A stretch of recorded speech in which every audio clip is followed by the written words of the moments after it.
All right. Looks like things went not quite how I thought they would, but here we go. Welcome everybody to Hash Church 5.0, episode 5. Gonna quickly let some folks in here. Quickly let some folks in here. Looks like we started in a new room, but that's okay. Share that down. Hey guys, how's it going? Let's see if we Howdy. can hear. Oh, Dr. Ethan Russo in the house. Nice and on time, bro. That is what I'm talking about right there. Yes. David, are we going to see you?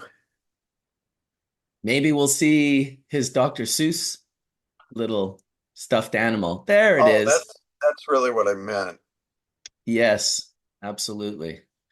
Dave's always he's like me. He always has technical difficulties. This morning I had a few myself. The episode didn't start where it should have started, but that's okay. We are live. We got 55 people in the room checking us out. And yeah, I'm excited to hear from you today. We got a bunch of cool people coming in. I don't know if you know Davis Allen. He's doing some research over at the University of British Columbia with Chris Gassa, who's, I guess, a Harvard student who's also over at UBC doing some work there. And they're coming in to talk about land races and a bunch of other fun stuff. So should be good to catch up. But it's nice to see you, man. It's been a while.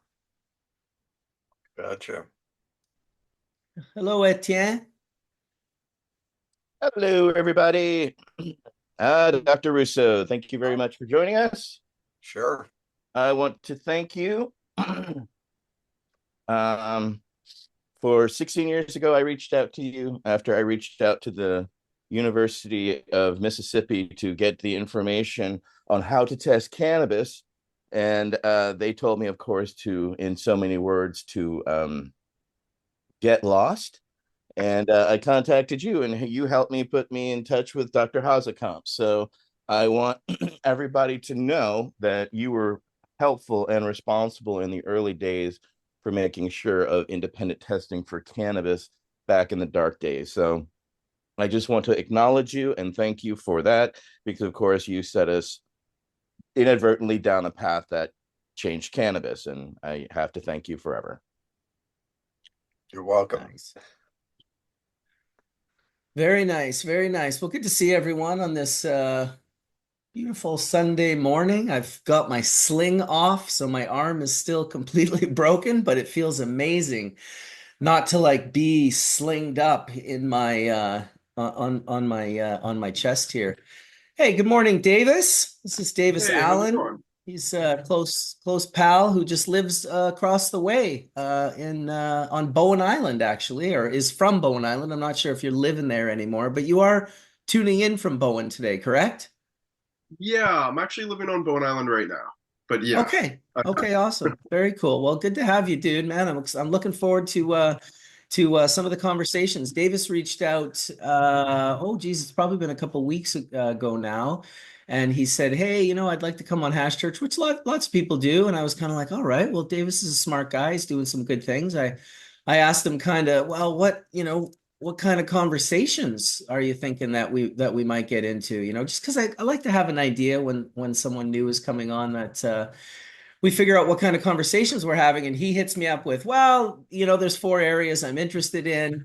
Landrace strains collected from isolated regions, chemical profiles, ratios observed in specific regions, and theories behind either biodiversity or selections of traits done by local cultivars, morphology and traits of interest, pathogen, environmental resistance observed from various regions, and then breeding, development of new F1 lines from inbred landrace heirlooms, true breeding hybrid lines, selection from environmental pressure and stress tests, the pharmacology, research on major cannabinoids, potential therapeutic use other than THC, i.e. CBD, CBG, CBDV, etc., potential isolated compounds from cannabis for future medical use, and then Is that organic all? cultivation. Yeah, no, it's not. It's not actually all, Dr. Ethan Russo. Then he goes into organic cultivation, no-till soil, sustainability, operating costs, cover crops, pest management via mineral content in soil and beneficial insects, and sub-irrigation benefits versus top watering. Sounds like I he was needs like, a show of his own. dude, I'm telling you, he came up with some pretty good things here. And in fact, his colleague Chris is coming into the room right now as well, who's a PhD researcher that he mentioned is involved with genetics and biodiversity at UBC. And he's also interested in chatting about genetics in depth. So welcome, Chris. Good timing there, dude. You came in right like at the perfect time to give you an introduction. Thanks, Marcus. Yeah, man. Good to meet you and have you here. I feel like today's conversation is going to be a doozy. Everyone's early. Welcome, Dr. Mark Scialdone, into the room. We got some heavy hitters in the room today. I like it, man. I like it. I'm all about promoting incredible dialogue. That's what Hash Church has always been about.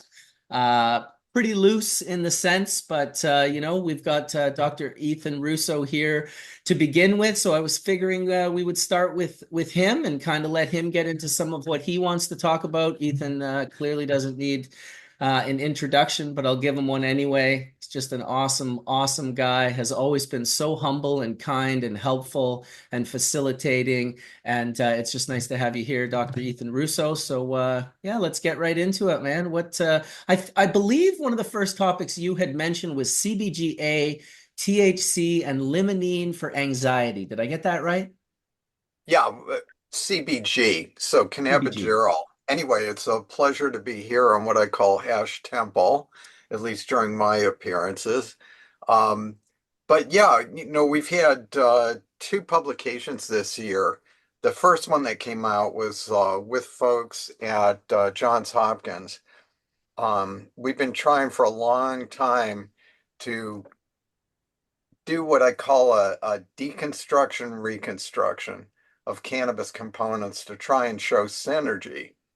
So the idea was to follow up on experiments that Dave Watson and I did more than 20 years ago, basically to use different amounts of THC and limonene and show alteration of THC effects. So that's basically what was done. The clear result of this study, which lead author was Tori Spindle.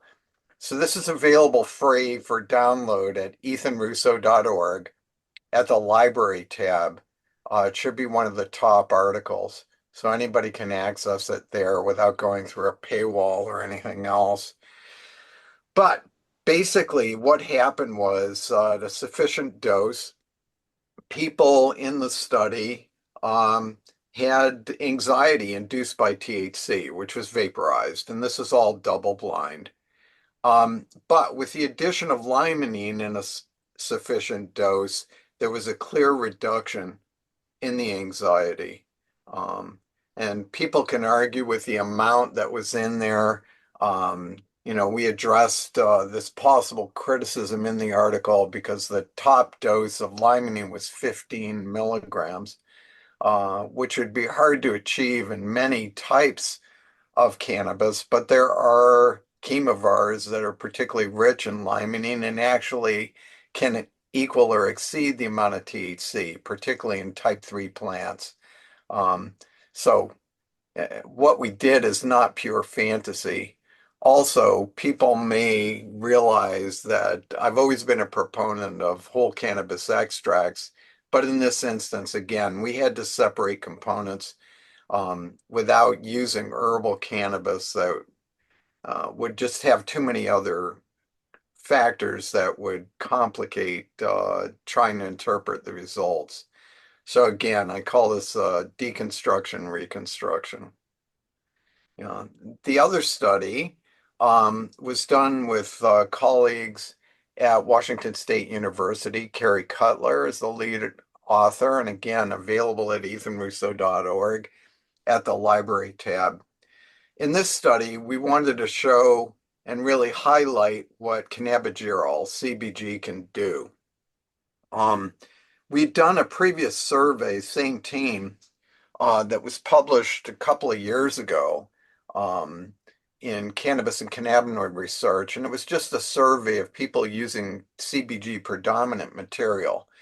And the results were surprising because all kinds of claims were made about medical benefits. People saying that the CBG preparations were better than conventional medicine, and very, very significantly helped with anxiety. So we tested that proposition. And we used a tincture that was supplied by Shingo Lowe's. Um, it was pretty pure. This was a CBG without any significant amount of THC or CBD.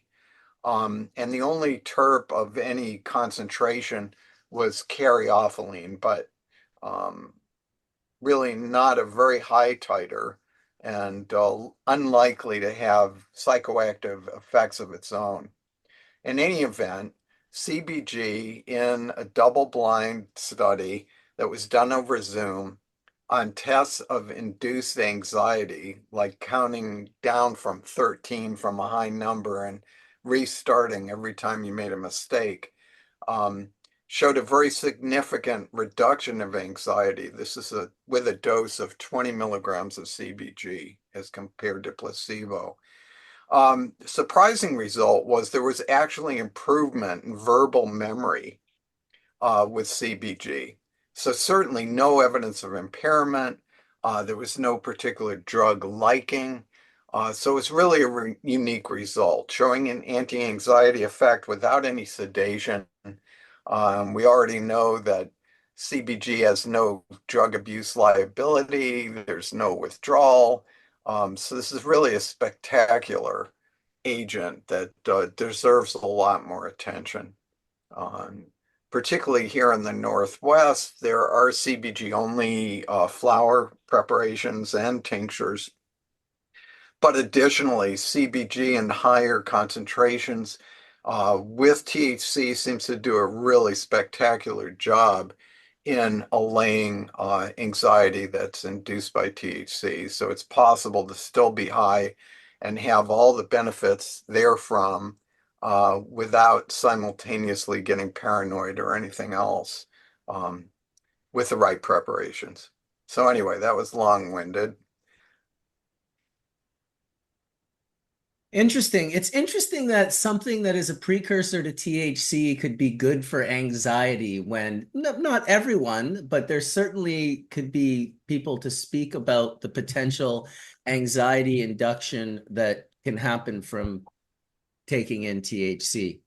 I've always kind of not so much felt it on the wide leaf drug cultivars, but that terpenylene rich narrow leaf drug cultivars is where I have definitely felt a little bit of that anxiety. I never felt it my whole life until I broke my coccyx. And when my coccyx was broken and my whole core was just shattered and I was just having a really hard time, I accidentally ended up taking some dabs of, I think it might have been Where Is My Bike, which was that biker Kush crossed with Amnesia Haze from Karma Genetics. And I'll tell you, man, that was the first time. First, what it did was it exasperated my pain instead of taking it away. And then after it did that, it gave me a full-blown anxiety attack, which I had never had before, but I certainly became cognitive and sort of empathetic to those that had told me that they had had this happen before.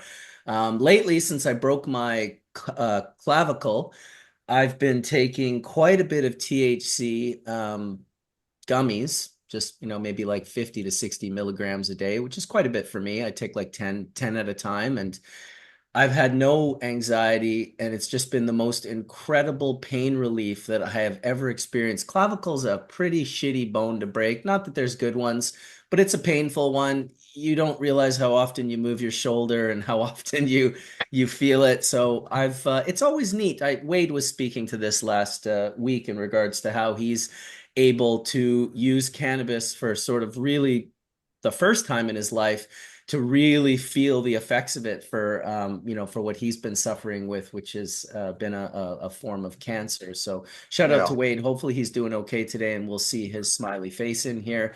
Wanted to welcome Mojave into the room, and I believe it's Etienne's friend and colleague, Michael Krawitz, who's also in the room. So wanted to recognize those guys, as well as Colin Palmer snuck in. I see you there, homie.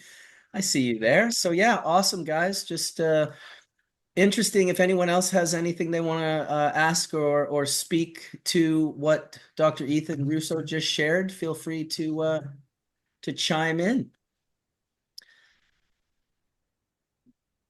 I just want to thank you very much for your work. It has helped many people. It continues to help people. And of course, needless to say, people are tuning in because, you're at the tip of the spear usually, and, curious about where your spear's headed currently.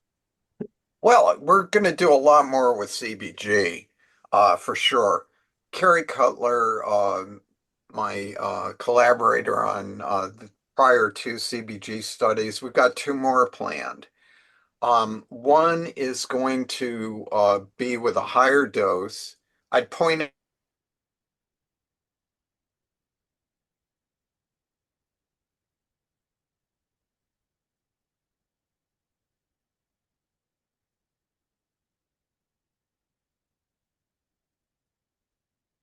and she's going to do this as an in-lab study.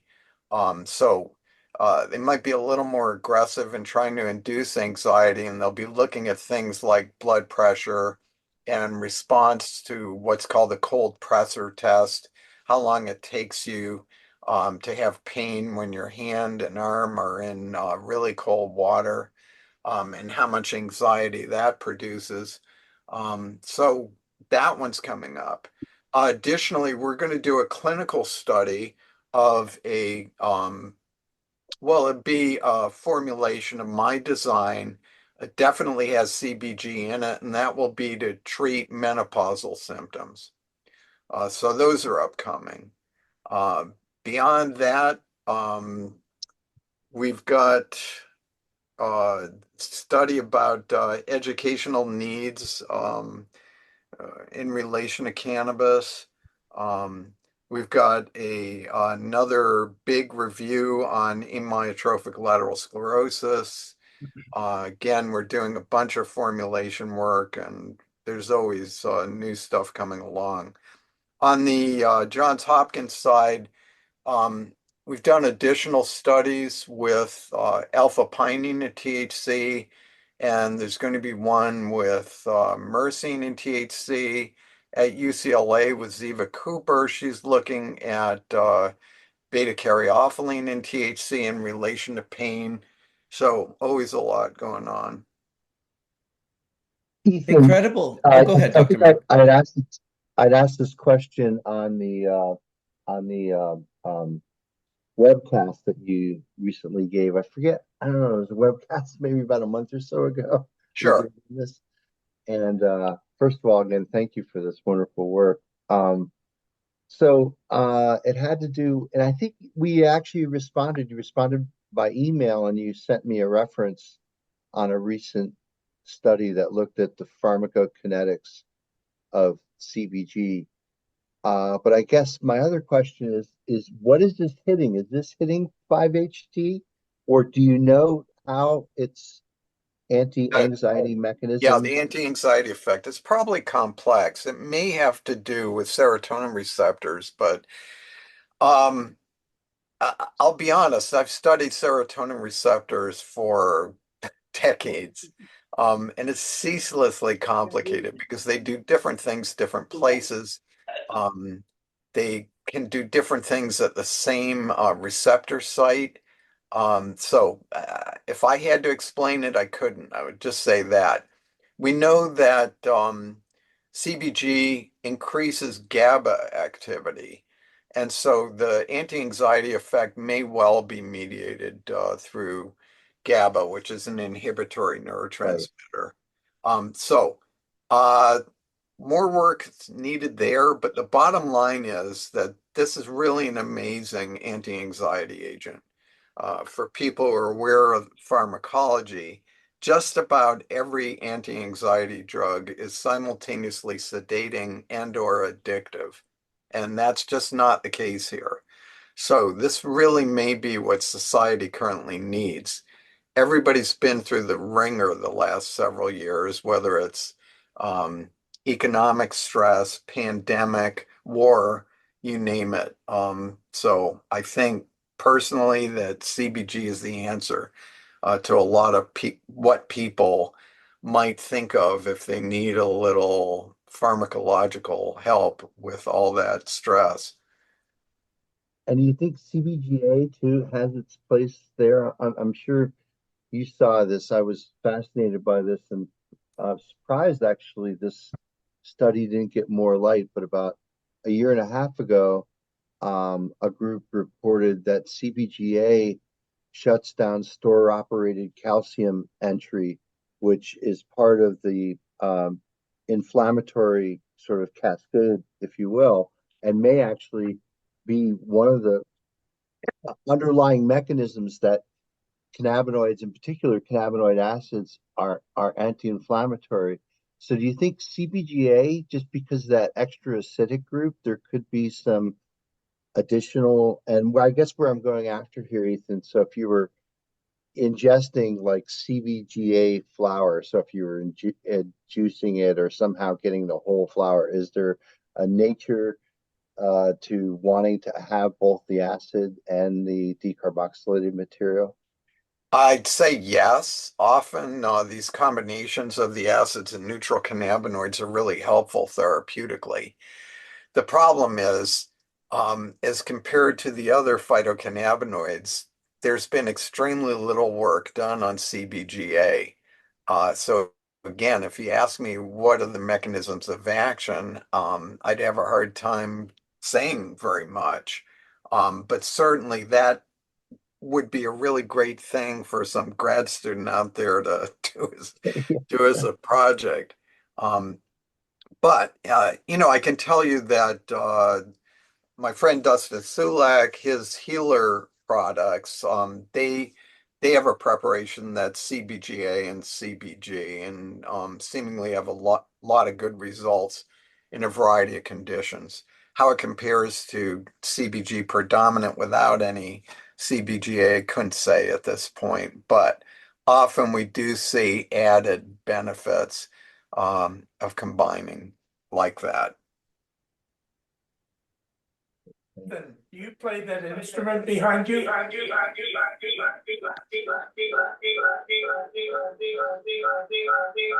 Colin, can you sample this? I literally was just thinking the same thing. I was like, that, Is that Dave? there was a moment Rastaman. when people worked really hard to do that.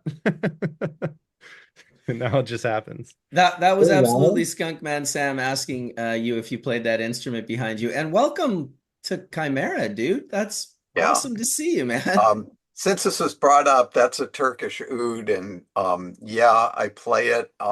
It's 11 strings and it's not in tune, so I'm not going to indulge now. But yeah, I picked that up at an estate sale several months ago and been having fun with it. That's pretty cool. There's We can also wait till the a end of the Bella episode. Leica down here, but I need to replace the bridge to make it playable.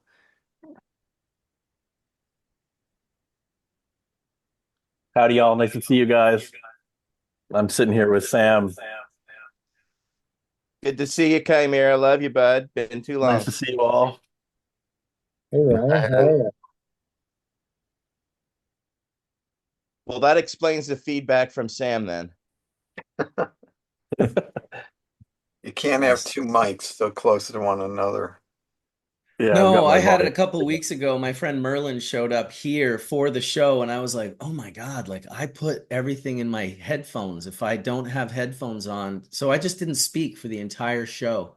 But luckily, Alec Dixon spoke for almost the entire show that week. So it was perfect. Shout out to Alec for coming in. How are you doing, Ryan? What's new and different in the world of Chimera? You're producing some pretty nice cultivars for Kippen team there, I've seen. Yeah, they're doing that's actually a few years old, that stuff. Yeah, but they're doing some grow outs and finding some winners, which is always nice. I'm doing some more lab work, working with another doctor at a university here. We're gonna be doing some interesting stuff coming out. So Very nice. Well, it'll be 2 years probably before you can talk about it and we'll hear about it, but we'll be looking forward to it. yeah, it's a little early to give the cat out of the bag at this point in time. It's more along the lines of breeding technologies. So, and I was just over in Europe, and my mom passed not too long ago, so I was brought some of her ashes home, and you know, it's just across the channel from David, so I figured I'd stop in and say hello. And he's been That's kind awesome. enough to give me a bit of respite here, so it's good. Sorry Yeah. for your loss, Ryan. Thank you. But since you're on, I can ask you and any of the other breeders there, is anybody selectively breeding for terpenoid concentration? Breeding for terpenoids is a bitch. It's really hard. Yeah, even going back to the NAPRO work, we had a whole bunch of lines that were higher in terp concentration. As you know, it's really about having the analytical method that's sensitive enough to be able to It's more detect. selecting than breeding almost. Yeah, well, Sure. I mean, like any A lot of it's population. epigenetic and related to environmental influences, but perhaps concentration, overall concentration of terps. I mean, a lot of this hasn't been worked out, but I'm just wondering if anybody out there is concentrating on this line of research. Well, even like I said, even going back to the NAPRO days, we were doing that. We had certain terpinolene lines that were producing significantly more terpenes in within a given, within a given line. So we would breed those up, and you Yeah. can definitely create lines that are higher for like overall terpenoid Right, because production. I know Mark Lewis, he had one in particular I was really interested in. It had 2% alpha pinene alone out of 3.9% total terps. So that's spectacular. Considering that most totals are about 1% on things that I look at. But I'd sure encourage people to think along these lines. And Well, Ethan, I've always, I mean, I'm not a breeder, but all the selection work that I've done and all the cultivars I've created over all the years have been terpenoline dominant. That's been my game, always been a fan. that's California. Well, yeah, well, it's a big part of the world too. Terpenoline is a big, it's kind of an outlier in many ways. But interestingly enough, they are all fairly high in CBG. So over the years, I've realized that most of the cultivars I've selected have been 1.5 to 3% CBG and about 1 to 1.5% terpenoline, which kind of gives it this really, a mellowed effect. Like people have always assumed that like, wow, this is a lower THC variety. Like this is an 18 to 20. It's like, well, actually 28%, but it really mitigates a lot of that THC side effect. But once Ryan, I was at the facility and Steve Haba had showed me a variety or a cultivar that he had selected, or I'm not sure exactly if it was, maybe you bred that one, but he said it was 5% terpenoline. Yeah, that was the line that I was talking about previously. It was five. The highest testing plant that we found initially was 5.7%. And I had a lot of faith in Matt Giesi's analytical method. He really was quite insane about correct numbers, not just getting a reading out of a machine. And yeah, there was a subset of the terpenoline plants that had that really high terp percentage. Also, like you just said, we also realized at that point in time as well that there was like 10 to 20% of the terpenoline plants do overexpress CBG. Like for whatever reason, they don't just convert all the CBG into THC. So you end up with a little bit of a buffer, or what we would call as a buffer. Right. He did say that was paid, that it was unsmokable. That just because the high terpenoline was just completely aggressive on your respiratory system, just in holding that in. Which You is, know, it's so yeah. funny sitting here with Sam, but these are all lessons that he taught us so long ago, right? Like, I mean, even when he was growing the haze in Santa Cruz, he had that experience where that he'd always let plants cure for a month, right? Or at least a month before you try to smoke them because there was, I think that subset of terpinolene plants that are just too much. It's too chemically, right? It feels too chemically. Whether that's the same thing for the use in the extract market, I really see us going to a place where terpenes become, and other volatiles, but it's such an underappreciated, at least from the way the analytics are pushed in the industry. But when you're concentrating plants into these extracts and rosins and oils and things like that, live resins, you don't need to be using 30% plants, right? Because there's kind of like a biological maxima that the plant can have in terms of total cannabinoids and total terpenoids. They share the common precursor pathway, right? And so to a degree, one comes at the opportunity cost of the other. And so like I think that you can have plants that are even, in the 20s or 15% with a really special terpene profile. And when that's extracted, that's more of a suitable plant for the market. Unfortunately, a lot of that stuff can't make it in a regulated system where everybody gets so focused on THC, right? And then a lot of these flavor class plants that only produce in the 15 to 20% range kind of get pushed to the wayside. So, Yeah, they're probably unsaleable most places. unfortunately, it's the reality, right? Everybody's so driven by THC. I even see not dispensaries, but retail shops in British Columbia, and you walk in and they have plants literally rated on the menu. The top is the highest percentage THC content. So, Well, I wish it were more experiential. My son some years ago was runner-up for best bud tender in Seattle, and he really tried to disabuse people of the notion that they wanted the highest THC possible, but he didn't always gain a lot of traction with folks buying. So it's too bad. Well, in the olden days, you didn't buy something before you did a bioassay, and that model probably worked better. I mean, it's completely connected to price, right? I mean, I can remember having these conversations with you guys 5 to 8 years ago. And I remember Debbie Goldsberry was in the room and she's like, guys, it's great. I love that you are thinking these utopian ways and you want to educate everyone. But she's like, after selling weed to Californians for 30 plus years, all I can say is all they fucking care about is price and THC. So I just wonder how we'll ever escape that. And maybe we won't. Maybe we're the fringe. And again, people need to try it. If they have an experience, again, as I've been mentioning, if you can be high and have the benefits without the downside of paranoia, stress, anxiety, it's just a totally different experience.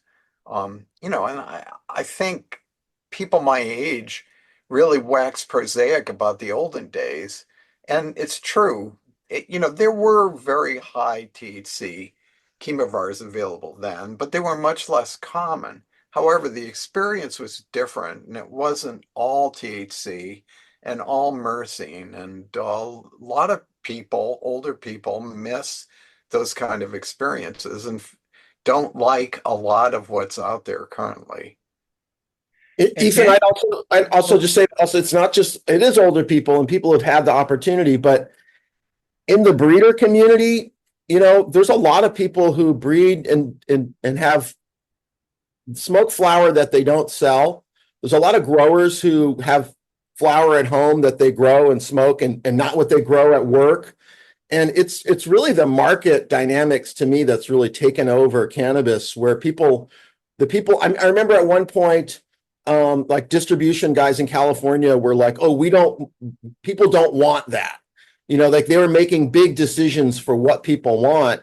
And then, you've got this new, really loud, overwhelming, fruity, gassy thing that is so easy for them to sell on the nose, that it just takes over the world. In California, I mean, lemon cherry gelato and all that stuff is just so dominant in the market here. And the growers themselves are like, I hate this stuff. Like it's just what the kids want to smoke. It's what the distro guys want. And I name it 5 different things and sell it as 5 different things, but it's so easy for me to sell this. To me, that's like a real market issue where it's like the ability as a brand and as a grower and as a company to say, like, we believe in our product and we're going to actually put out something that we think is special, not just following these weird market trends and dumbing down and just making it easy. That put us in this position where now, huge portions of the market are just a few cultivars that are often resold under 4 or 5 different things just because they're the easiest to move. And people don't even necessarily like them. People who have like a lot of years experience don't necessarily like smoking it. They just know it's well. I just wanted to say that about terpene breeding, cannabinoid breeding is fairly straightforward. I mean, you have to have the background material, you have to do what has to be done, it takes several years, but it's fairly straightforward. Whereas the breeding for terpenes, it's not so simple. I suspect there's many terpene syntheses which can express more than one kind of terpene. Whereas with cannabinoids, CBD also makes about 20% THC, but most of the other syntheses for the different cannabinoids, they're straightforward. Sure. Yeah. Dave, what you said is true. A lot of the enzymes, the synthases for the terps are promiscuous, can work on different substrates and produce different terps down the line. So it does make it really complicated. But again, I'm hoping that somebody out there is interested enough to do the genetic work to try and ascertain how these things are controlled. Etienne had his hand up, so I just want to, sorry, Colin, I just want to make sure Etienne gets his 2 cents in before we stray too far away from what he wanted to speak about. Go ahead, Etienne. Well, a couple of things. That's also why we carried grams earlier for people to try, right? Because I work for Berkeley Patients Group. We're turning 25 years literally next month. So 25 years ago, that's what we were doing because initially the consumer, one in California, very educated. So they knew what they were looking at, were looking for or towards, usually a very terpene rich, well-grown flower was their preference because they had seen all different types of cannabis and they understood what worked for them.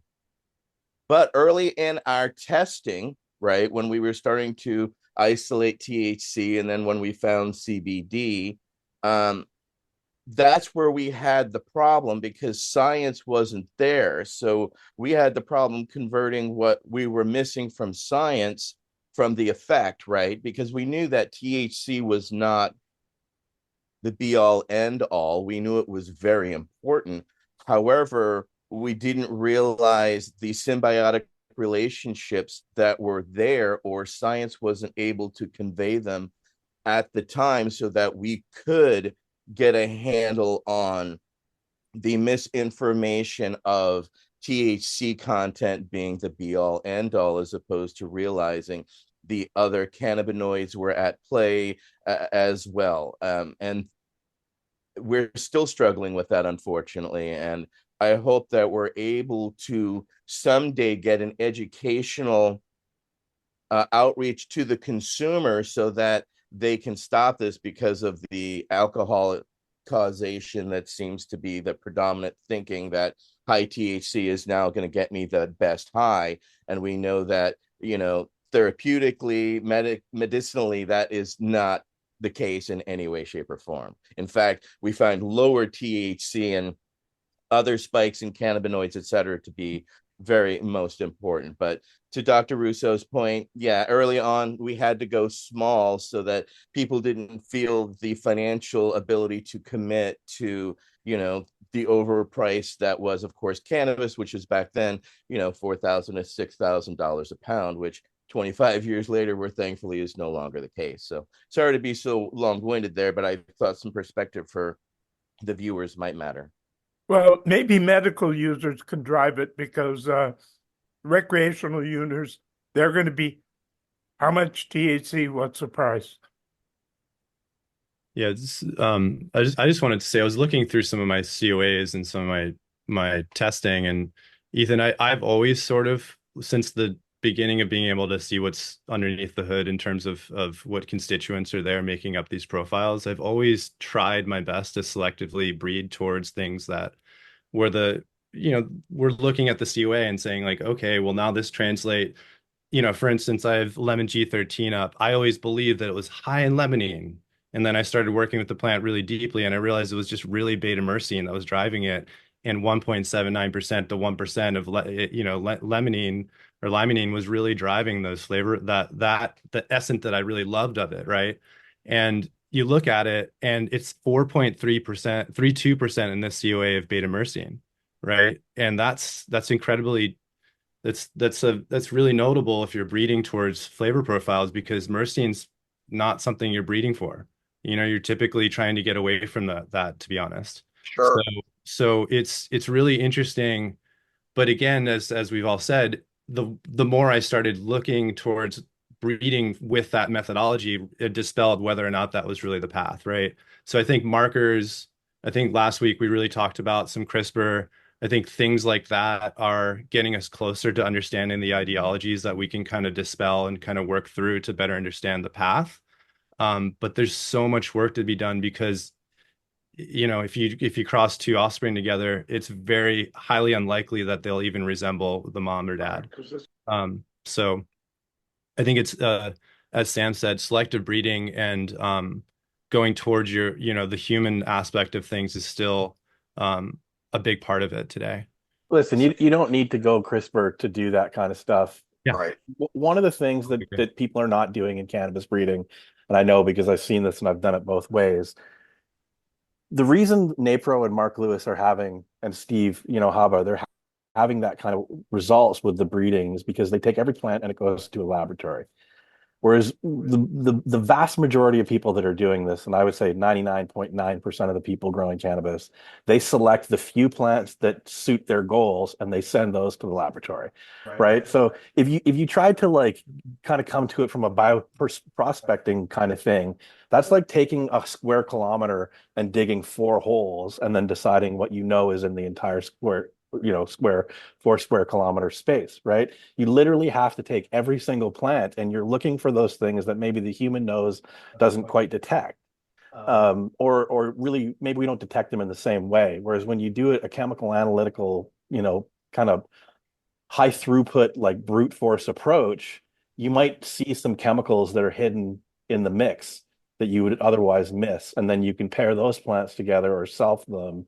And that way you can actually start driving specific terpenes synthase. You don't have, and even, it would be great to understand the genetic mechanisms of these things so that we can develop genetic markers, but we don't need that. Like the chemicals themselves are chemical markers, right? And that was something that Mark, as a chemist, he really hit home. Like the chemosphere of the plant, like the chemome, if you want to call it that, is really a reflection of the genome, right? Is what genes are produced. So all you have to do is look for those outliers. And one of the things that we are doing as a global community is growing a lot of plants. And, some of those plants find their way kind of to the top of the cream, right? Like they rise to the cream. And then we get these little pictures of, this is what makes this plant unique, be it thiols or whatever chemical, whatever volatile we're looking for and considering, right? Yeah. But yeah, it's an expensive thing to do, to take 100 plants or even 500 plants and send them to a laboratory. That's a big old analytical bill. No, nobody can do it. And that's why, I applaud Mark's approach. He could only do it because he had a lab on site. Yeah. And I think that's the way forward. If this is a goal for other people, it sure would be for me. Yeah, Mark convinced the investor, and we had some really deep conversations with the investor, and he came to understand that was the way it was, right? That was the approach that was going to win. And he, handed us the keys to the car, so to speak. And we got to take that toy out for a ride. It's having done it that way, you can't go back to the other way, right? Because you just can't make the gains that you can with full lab support. So Yeah. It's kind of the way it is. Well said, man. Yeah, and you know, the one thing that I've found some of my favorite cultivars as I get into the hood of them, they're completely different than what constituents that I thought were there. And to your point, you can't go back. You have to know now. It's not like it's just part of the process, and as it should be. Well, you realize that you're blind, right? Yeah. You're kind of blinded if you're not doing it that way. Yep. And so once you've seen the light, it's hard to go back into the dark. Yeah. You can still screen plants for all sorts of other things, but you know, even now that there's legal systems around the world with universities that are working, you know, collaboratively with industry, we're starting to figure some stuff out. It's really, the game has changed so much in 25 years. It's remarkable. Yeah. Well, speaking of that, I would love to hear from Chris Gassa as well as Davis Allen. They're doing some work with the University of British Columbia. And yeah, if you want to maybe start, Chris, introduce yourself and kind of give us a little lowdown on what you're doing. Oh, you're muted. Sure. So I've spent about the past 5 years working on understanding really kind of the demographic history of cannabis. So how kind of the land races and really I think different species are related to each other, and which kind of natural populations the land races were domesticated from. And then just recently, over the past 6 months or so, the UBC received a permit, although no grant yet, to start some pre-breeding to really take cannabis production outdoors, breed cannabis for outdoor cultivation in a Canadian environment. And so, you know, in the Pacific Northwest, we have some like downy mildew pressures, for example. We also have, you know, a shorter growing season. And so, yeah, the idea is to kind of use this knowledge of land races and also maybe wild plants to breed some plants that are good medicine also. So Davis has also been helping out with that, acquiring different landrace varieties. And Davis has quite a bit of, you know, longtime medical patient. And so he's able to speak on kind of the efficacy of different varieties and, you know, some of the chemical profiles that might be good to include in our breeding program. Interesting. Yeah, I'd love to hear from you as well, Davis. Yeah, for sure. So do you want me to give my background as well? Like where Yeah, give us a little cliff notes of who you are and what you're up to. For sure. So I've actually been a medical patient since 2011, since I was 17 years old.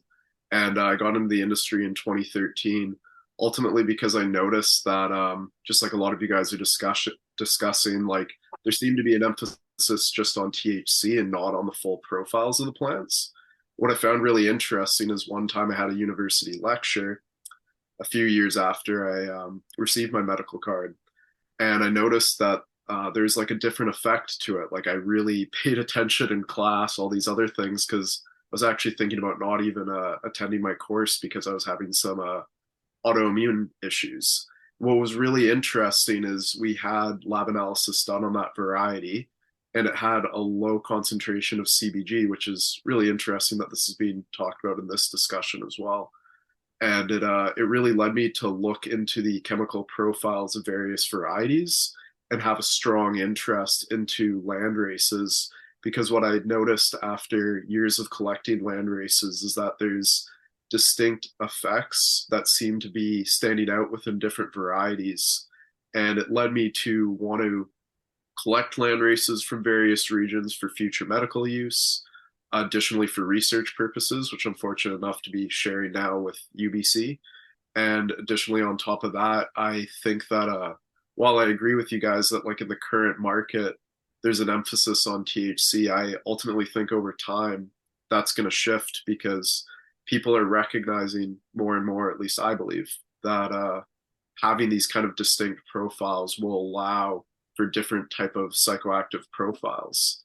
And so in turn, by having this different effect, people aren't necessarily just looking for what's the strongest. Ultimately, I think the correlation is because there's a lack of information on these other compounds within cannabis, all people who don't really have a strong educational background can look at is the high THC and the best price, because ultimately, you know, we live in an economy, we live in a world where people have to be careful about how much they spend. So they're going to be price conscious. And ultimately, when they don't have that information, those are the two easiest things to look at. What's the lowest price and what's the highest THC?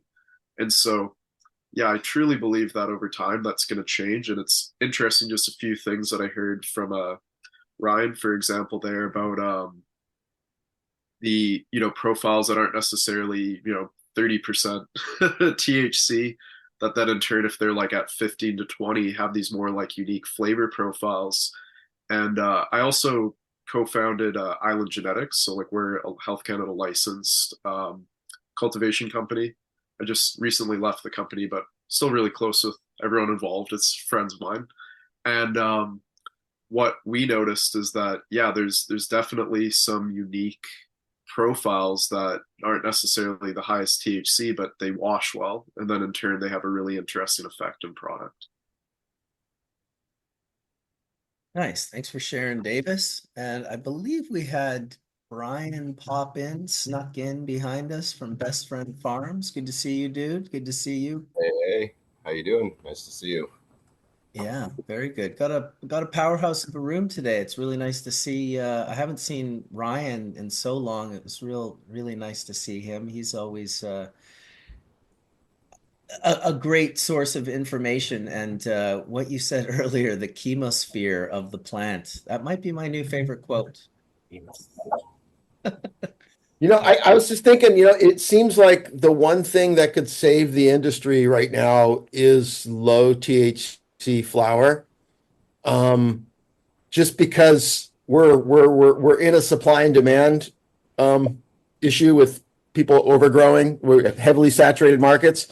And you'd think that what the bigger brands would want is people to smoke more flower of lower potency, you know, make more, sell 5 grams instead of 2, you know, and not that we want people smoking all day like cigarettes, but the reality is lower potency flower of certain profiles is so much more applicable to various situations, different consumers. Just it's a much broader, you know, approach. Well, you can keep your THC levels at 20% and still have more terpenes than you know what to do with.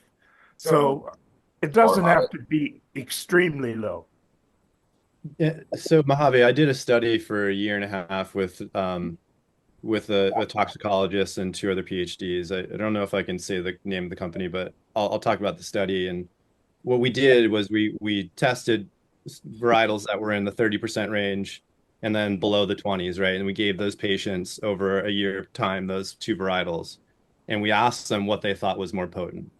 And every single time, maybe 2 patients out of the 20 that we did this with, every single time they were on the lower side of the THC, and they thought it was the higher one, you know. So I think what the learnings that I walked away with was we need to do more of this because we need to dispel and better understand what patients actually want and what they actually believe through placebo. And 2, perception, you know, and as we're all talking about, perception of value is, and we've talked about this on another episode, where for some reason it's like the alcohol world is seeped into our world, and for whatever rhyme or reason we haven't found a great reason to dispel why not. So I think in that way, I think we have a real opportunity here to develop the path forward for that, because this is the millionth time I've had this conversation in the past probably 3 months. Yes. You know, and I think it's a constant in terms of everyone's consciousness and what they're thinking about on a daily basis of what Well, 30 years ago, when we first tested THC levels and we found the entries into the High Times Cannabis Cup, that the 25% ones, people didn't like them as much or think they were as strong as, for example, skunk number 1, that was 17%. And we knew at that time that it was the whole picture rather than just the THC. But it's not easy to convince recreational smokers, especially younger ones. I think that last part really plays a Well, potency, I think potency is really important. And the fact that we can't, because cannabis is so complex, so chemically complex, we can't really put our thumb on what potency is. But ultimately, it really is important, I think. And that's how people navigate safety with consumption of substances, but is by knowing how potent it is and how much I need to put in my body before I feel unsafe. And we can't do that. We need to do it. Cannabis needs that to happen. I mean, you need to have a number on the bottle of alcohol. You need to have a milligrams on the prescription drugs. It's just common sense. But cannabis is elusive in that way that I don't think we'll ever really figure out potency because it's so abstract and people are so different. But there is a potency scale, and we can get there. And it takes a concerted effort with scientists and industry and limiting cultivars so that people can learn, like, this one is this strength. Well, it takes us back to the conversation we had with Alec on Hash Church 5.0 episode 3, which is how accurate are those numbers? Because that's a whole new, warp that you're throwing into the game. You've got customers that are buying things based on numbers on a package. You've got labs that are incentivized to give big numbers because they know they're going to get your business if you do. And Alec was saying there's a sort of disincentivize if you are giving accurate numbers and they're not the numbers that the companies want to see. And so that to me is also playing like an enormous role. So now someone's like, oh, I only smoke 25s, but they're probably, substantially lower than that in the reality. So that really throws things for a There's so loop as many well. things going on in this conversation. There's the labs, there's interlab. I mean, Alec can talk about, within lab variability, but there's also interlab variability, right? Like, people make mistakes in method development and you misquantify or misidentify certain compounds. And so even when you and the have like numbers, the numbers are reported on a dry weight basis, and right, the plant is 90% water. right. So even if you have two different lab analytics or two different studies, you can't just put those studies together and compare the numbers as if they're the same. They were derived through different analytical methods, different growers, different varieties. And one thing that I have a theory, and it kind of makes sense to me. We screened a lot of plants through the lab, okay, and consumed a lot of those plants. In my opinion, there's a sweet spot in between like 8 and 12% that people of a certain age group prefer that type of high. Okay. And then younger kids, they never really grew up with those things. And so they don't understand the headspace that it creates. They grew up in the Afghan world where like 20+% plants punch you in the face, and that's how you know that you're high.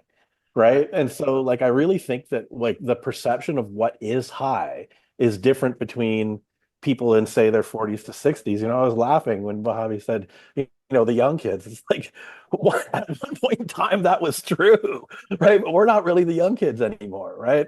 There's a whole generation of kids that grow up on pre-rolls that are like 25-30% mixed with THC diamonds, right? So like, to really study this, you need a whole bunch of uniform grown samples of different THC concentration and different cohort groups, and not just reference one study and say, we figured it out. There's a lot of that goes on in the cannabis industry.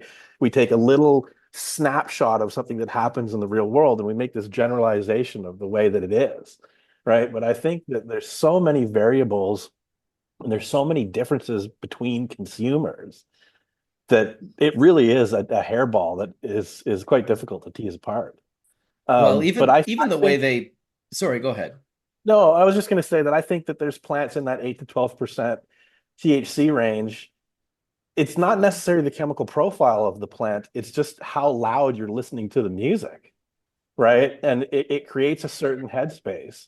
And there really is something to be said. I really do believe that like that 8 to 12% on a very clear, like if you haven't used anything else that day, that provides that clear kind of euphoric effect that you hear a lot of people of the 60s and 70s talking about, right? And let's face it, like the majority of the weed that they were smoking back then, the Thais and the Colombians and the the Highland Mexicans, that kind of stuff, it's not 25% THC, right? A lot of it comes in that 8 to 12 range. Yeah. So I think it has to do with this biphasic effect, right? Like with THC, you take a little bit, you kind of get up, right? But if you take a whole bunch more, it brings you back down. I kind of think it's the difference between getting high and getting stoned. Like these extracts are a rocket ship to the moon. The first time I ever smoked Sam's dry sift, like I had never been that high in my life off of a bong rip. But then when I started doing the hash hits and was kind of trying to like wrap my head around, oh, I gotta like get off my high horse and produce products for people that aren't so rippling strong. Not everyone wants to take a rocket ship to the moon. Just because 90% of the people around me do, that doesn't really mean it's an accurate description of what, society kind of wants. So, I started making these hash hits and I hadn't really smoked in a long time. I was like, I'm going to have to smoke these things. And I'd go out on my electric skateboard and I'd pull out a hash hit and have a couple of rips of, like a 30% THC hash. And it was super mellow for me because I was, I'd spent the last 25 years just ripping the strongest possible, 60, 70+% and super concentrated 5 to 10% terpene content. And what I really found was it was just nice. It was just relaxing. It put me into a completely different headspace. And yeah, I appreciate that headspace. Yeah, and there's something that happens, I think, with age too. I posted something on Twitter earlier today. I saw this kid rolling up a joint where the paper was like shatter, essentially. It was a pliable shatter, and they just stuffed it like a cone. And it was not only a total waste, they were smoking it, and half more of the THC was going off in the side stream than into their lungs. But it's like it's kind of that frat boy mentality of like, how much beer can we chug, right? And I don't think that you get the same headspace. It's almost like headroom, right? It's like it's when you listen to music incredibly loud, it's hard to hear all the subtlety. Yeah, right. Right? I was gonna say, like, recording music, you that's why we use compressors and outboard gear, right? Because audibly we're looking for the harmonics, right? We're looking to shape the frequency, Exactly. right? And you're touching on some stuff that I think about a lot is harmonics are fleeting, right? Much like these VOCs or these volatile compounds that we talk about. And to capture them in their perfect state is almost like chasing this like forever. Like it's forever chasing your tail. You're trying to get that perfect moment, whether it's an extract or it's the perfect moment when you're going to harvest it and you're going to dry it for this set amount of time. And you're trying to encapsulate that moment, that personal, what you think as a breeder or as a grower at that point in time, what you're trying to, that moment in time that you're trying to capture. And that's a forever moment. And bringing it back to what you're talking about, it's the subtleties it's almost like the music's gotten so loud, to your point, where it's just blaring and I don't hear anything but just noise. And what you're talking about is getting back to the subtleties of harmonics in maybe an F minor or a G sustained chord, or something like that allows you to, as a user, really get in touch with why you use cannabis and the things that draw you into the plant and keep us all here talking about it. And those subtleties, I think, more importantly, are what gets us all up in the day to think about this, and, it's for whatever reason, we're not bottlenecking. I think we're not selectively thinking about the whole gene pool as an industry in a way. We're trying to monetize so much all the time that we're almost losing sight of what's important. So can I comment on that? Follow that a little bit and tie it into something that Ryan said, and also something that maybe are in the land race conversation that we could go down, is that the subtleties in people were selecting plants for quite some time, and a lot of them were selecting individual plants because they were smoking flower or they were hand rubbing individual plants, and that created all these populations with all this chemistry all around the world, these landrace based populations, let's call them, because I do believe once it leaves the land, the kind of the race is over. But then the Afghan, Bryon mentioned Afghan, like that Afghan population, to me, there's such a big, I mean, it's had such a huge impact on modern cannabis, but it wasn't selected for individual plants or individual traits as much as it was selected for ability to yield lots of resin. And then what they did to that resin over time and volatilizing a lot of the aromatics and abusing it with heat and time, and they were consuming a very different product than what they were selecting in a way. So like the fact that the thing that is the driver of modern cannabis came from a population that wasn't selecting for all of these traits that we're talking about.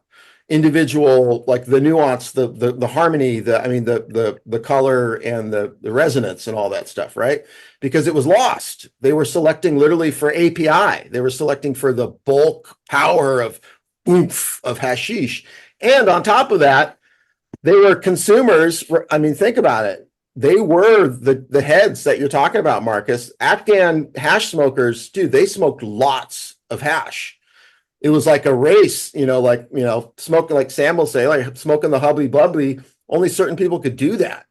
So like it was embedded in their culture also to like produce this massive API resin product and consume huge doses of it to get large amounts of THC in your system versus the guys that were handling individual flower. And like, so it's like what I'm getting at is like the selective process by the people that were developing these was so different. And maybe there's some kind of weird, perverse, twisted, prohibition story of how that made it into our modern gene pool, that we weren't actually selecting those traits. It just got there. All the dry sifters were definitely sifting. They were breeding for resin because they were dry sifting whole fields, not smoking individual plants. Yeah. And if you smoke individual plants, like with ganja smokers, then it becomes possible to select the plants that you like the best, whether it's high THC or a particular terpene taste or smell. And it's a much better way. I mean, if you don't smoke the plants that you're breeding for individually, how the hell can you breed for what you want?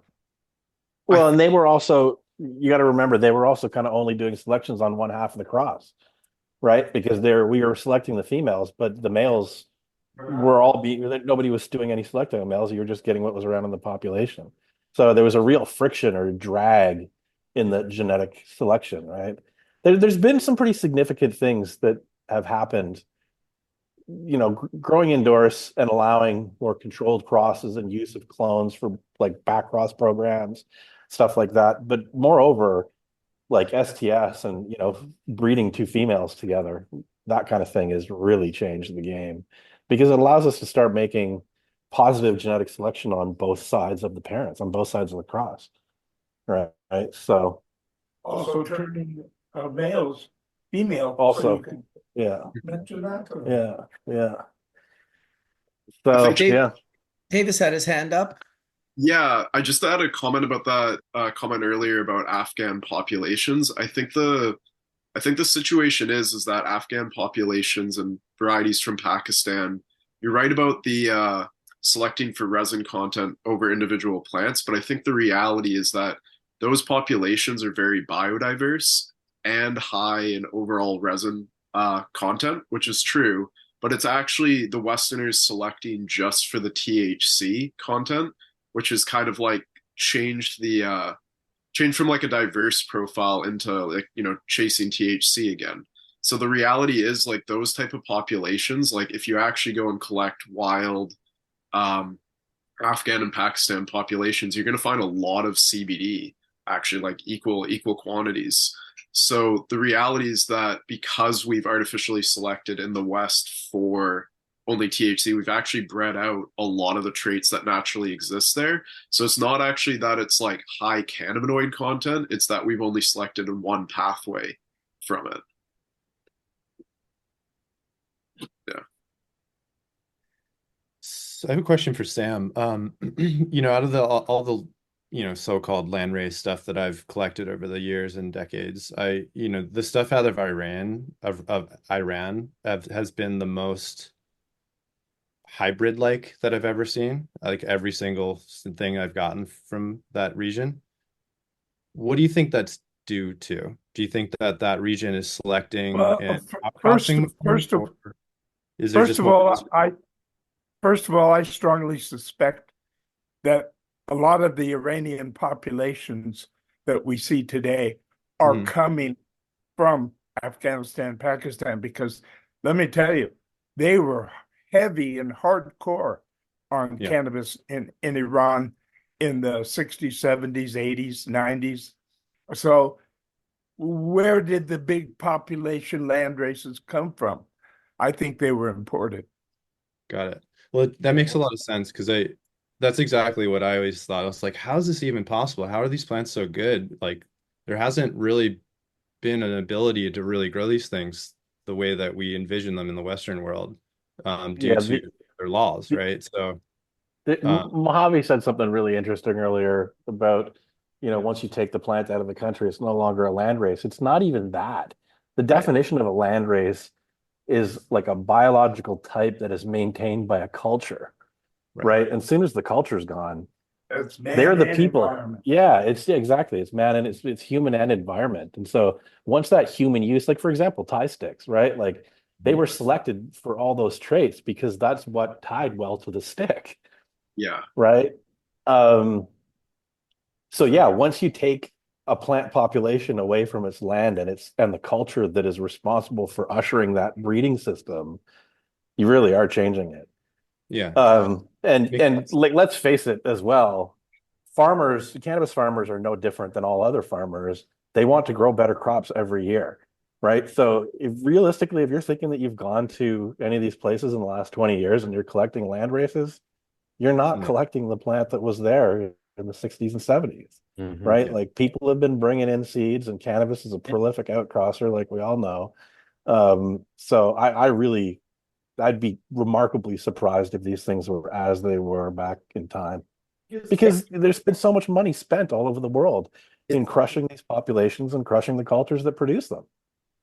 And also, Ryan, that another thing happened is, well, not to mention our influence in terms of sending genetics back around the world, so what is a land race and how much of it stayed in that land? But if you really think about, I mean, my family history with like cannabis in Mexico and South America was like, by the 60s, Americans were going down there and they were heavily influencing the selection process.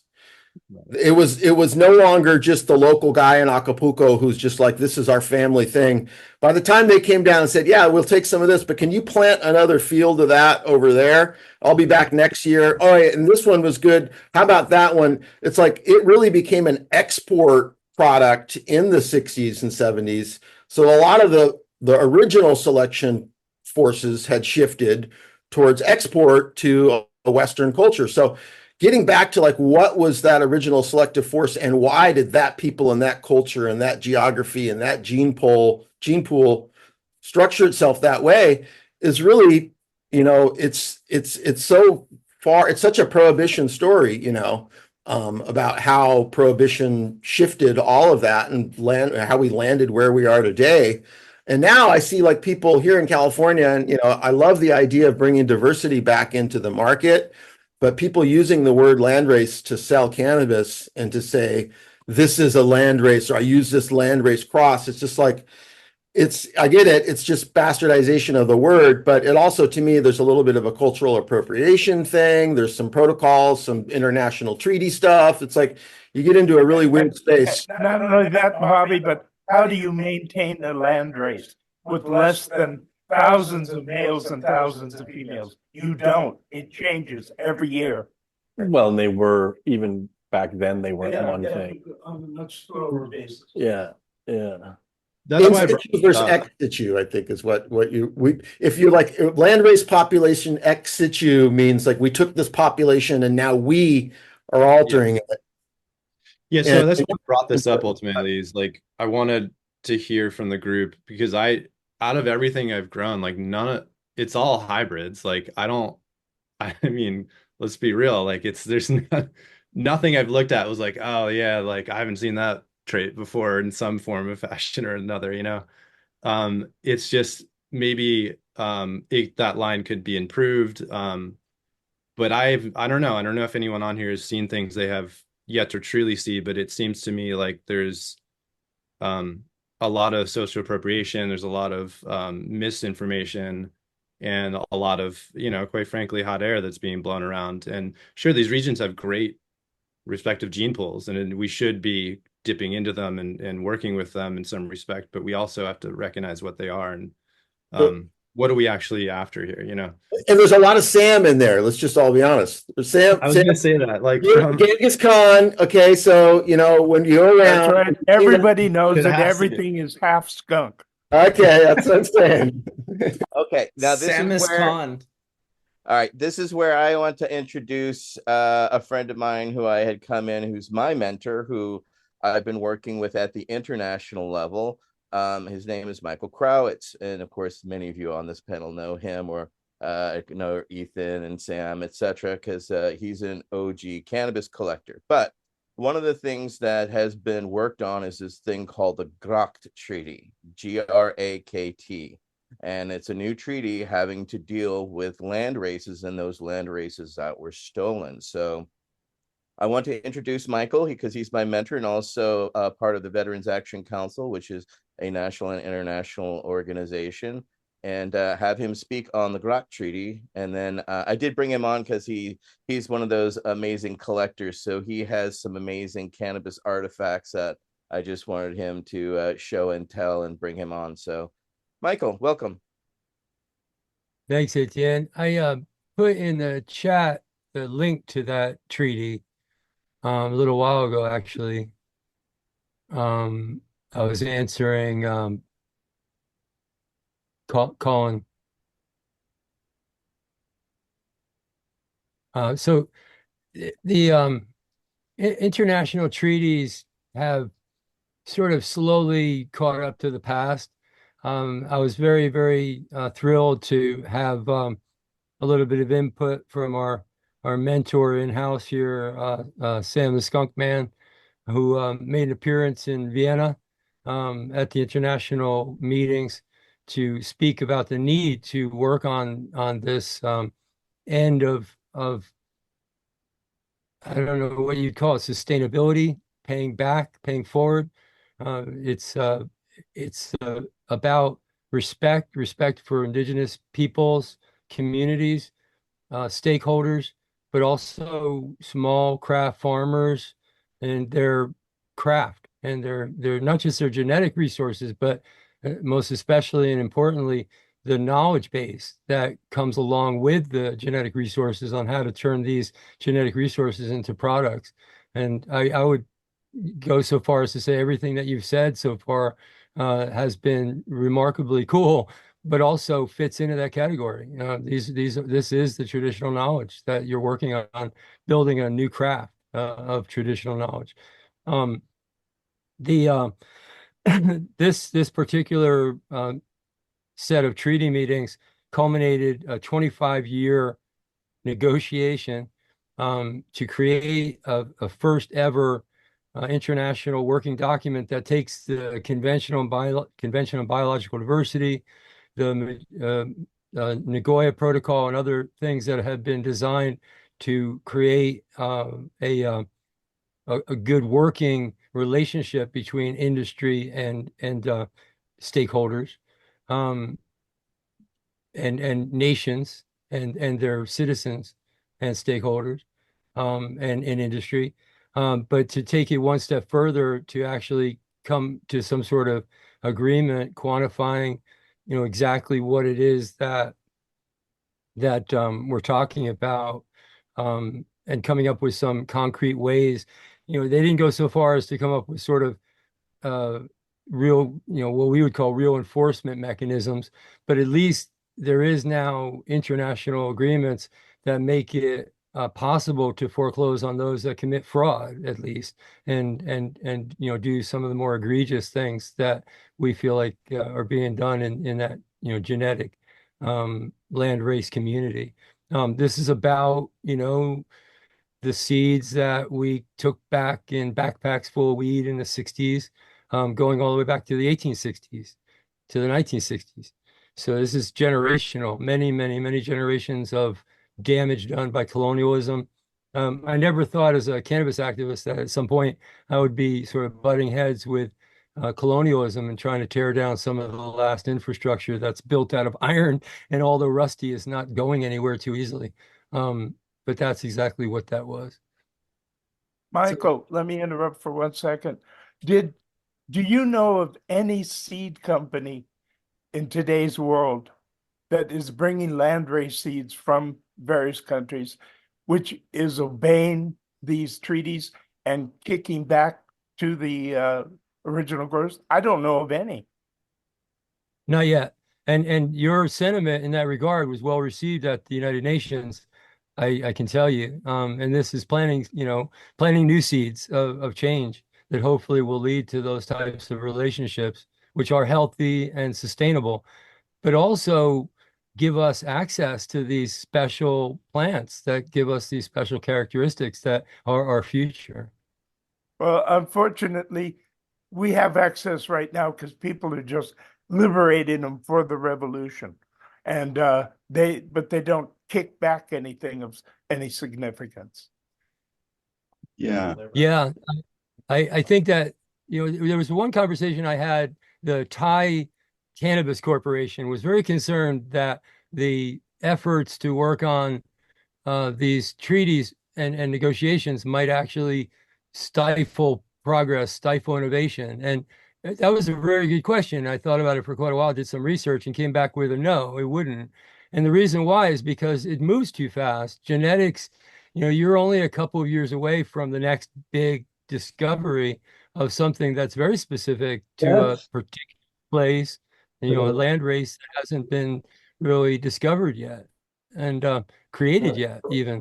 So I think that's where the future is. We've disconnected ourselves because of the drug war. The drug war has very adversely affected us as a people and made us first smoke more weed. We actually ate more candies and things before prohibition, and also growing indoors, absolute aberration, which will be corrected. The treaty you're talking about, in fact, they want you to share with the government and with the original growers. And it was the governments that were suppressing the original growers. Yeah. So it's a bit loony-toony. Yeah, well, and the other thing with any international treaty, it's kind of self-voluntary if you want to be part of it, right? Like North America, United States, and Canada, they're not part of the Nagoya Protocol. Well, so good. Let me speak to that, because that's a really interesting point that I also did some really intense research on not that long ago. And this was in communication with our U.S. government. The United States government was, to say, an outlier in these negotiations in Geneva would be putting it mildly. They were a thorn in everybody's side. They were a burr under the saddle of any progress. So they're not, we're not talking about old colonial damage. We're talking about ongoing damage from some of these countries first. But second, the thing is, they do apply. And the reason why they apply, and this is coming straight from the U.S. government's mouth, basically, I'm trying to quote as best I can. The reason why we have to comply is because the vast majority of our stakeholders in our international community are applying these treaties. They're going into commerce rules and international trade agreements that supersede, that are actually financial based, but they're based on countries that are very willing and we had like 35, 40 countries that immediately signed this treaty and put it into force at the objection of and over the body of the United States. The other countries are setting these rules up in their trade. And if we can bolster that activity as a cannabis, industry, that would be great. But even if we don't, the world will have to conform to these trade rules, because otherwise you have no one to trade with. Yeah, the other thing is the growers are not really necessarily the breeders. They are the trustees of the gene pool at the present time, because the history goes back hundreds of years for many of the Afghan and Thai and Colombian varieties. Chris had his hand up. He wanted to ask a question as well. Yeah, so this ties into kind of what Michael and Sam have been speaking on. And I was just wondering kind of what does this benefit sharing actually look like? You know, Sam mentioned that the growers are not necessarily the breeders, and also that the government gets a cut. Is it solely financial, like the recommendation to give back? How do you identify who the kind of the beneficiary of these benefits actually are? And yeah. You could speak Yeah, I'll let Michael speak. Yeah, that was actually something that that you got me started on, Sam, thinking about this very hard. And we actually put a committee together to think about this, to try to figure out exactly how. There's a couple of things I'll say about it just broadly. One is that our cannabis team, for what it's worth, agreed that this was forward looking, that this wasn't about coming up with sanctions to correct the past. That this was, forward-looking negotiations that would affect ongoing and future agreements. So, we're not talking about, what do you call it, corrective measures of the past, monies or something like that. And as far as the government, I don't see the government getting money either. Like, let's say a big company goes down and comes up with some seeds for a cannabis product from a country near the equator, and comes back with an agreement with the actual breeder and the growers. That is financial, and the community, the local community, the those who are in that traditional knowledge loop, I'd say, at the local level, would get financial monies and shares and ongoing support, product connection with this ongoing product. The country would get things too, though, like from let's say a large corporate player like that could easily work with their national museums, their national libraries, and their national educational programs to create structured programs of learning about these peoples and these products. It's a point of national pride, national heritage, and it's important academically, as well as the country itself benefits from the being in the loop, so to speak, and getting this type of support allows them to better support their citizens. So you can sort of look at a corollary with tourism. The way national government brings in tourists, but then they put them into the local community, gets the funds, essentially. Interesting stuff.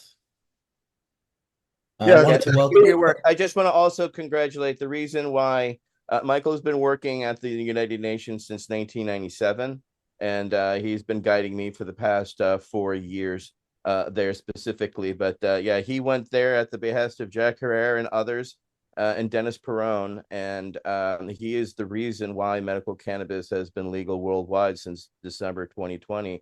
Him and his team helped change the law at the WHO and at the United Nations level. So this is the caliber that we're having today on and speaking. We're not just talking about changing the world, we're working toward it. And the group, he's mentoring me as I work at the UN. We're trying to change the international law by 2030, 2029, 2030 to remove cannabis from the most dangerous drug category. So it will no longer, people will no longer be executed for cannabis around the world. So that is the higher level work we're working toward, because last year while we were at the UN, 3 people were executed in Singapore just for discussing. They didn't even handle the cannabis people. So unfortunately, we're out there countering our enemy, which is Kevin Sabet, who is the main liar who countries like China and Pakistan, Russia, and others are using his language to continue to execute and kill people and imprison them all over cannabis. And I just want to give a major thanks to Michael Krawitz and his team for what they have done. And I'm humbled to be a part and hope that we can achieve what we're trying for by 2030. So at the same time, countries like Pakistan are going to permit medical, at least, just the way Morocco has changed. Correct. Yeah, and Morocco's allowing for medical now too. So it's a huge change, and we all owe a great of gratitude and thanks to Michael and others and that entire team. Thank you, Michael. The battle is not done until every citizen everywhere can grow for any reason, as long as it's safe for consumers. Aye. I support that. I wanted to welcome Wade because he popped in while we were having our chat. He got a haircut. Looking slick. Oh, you're mute. I can't hear you. Can't hear you. Figure it out. Nope, can't hear you. Your microphone might be, or your speaker is. Check your Zoom. How are we doing now? Can you hear me? Boom. Hey, there he is. Cheers. Decided to get my head lightened a bit, and it feels good. And was having a rough day here, but I really wanted to join in. I'll get a chance to hear the first hour and change in the recording. So blessed be to all of you, and good to be here. Thank you. Good to have you, man. We're sending the best vibes that we can your way. Yeah, Wade is part of our Veterans Action Council crew. We're working at the national and international level, so he is part of our advisory team. So it's great to see him and Michael on here today. And thank you, Marcus, for having us on to share with Hash Church the work that they've been doing. Absolutely. I love stacking the panel. It's I find the best conversations come from it when there's just a lot of us and we can kind of just, flow into these wonderful conversations that really I haven't been hearing, like we took this big long break with Hash Church and I thought, someone will just do it, and there's some great podcasts, don't get me wrong, but they mostly do kind of a one-on-one thing. And I just love the idea of having a bunch of great minds listening to one another, bouncing off one another. So appreciate all of you guys for showing up for sure. Hey, Michael has a history presentation since he's a collector like Sam and like Rob. If y'all are okay, he would like to show y'all some cool things from cannabis history. I like cool things from cannabis history. So I actually wrote myself some notes, which I see now. We actually talk quite a bit in the chat. But Etienne had alluded to my sort of prehistory back in the 90s. I find it endlessly fascinating that he and I came up in the cannabis movement completely parallel to each other. I mean, at certain points, very, very close. We were actually working with Cannabis Action Network and both working with Debbie Goldsberry at the same time in the same place in Amsterdam, but just didn't cross paths. That was probably the closest that we came. But I came up as ATN handing out flyers at an info table and worked our way up to the higher echelons of the sort of the thought process of the cannabis movement.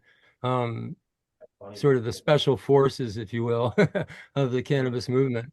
You never heard about us. I like to say I'm that guy. When you say the Veterans Affairs policy on marijuana, oh that guy, or the international treaty and removing cannabis from Schedule 4. Yeah, that guy.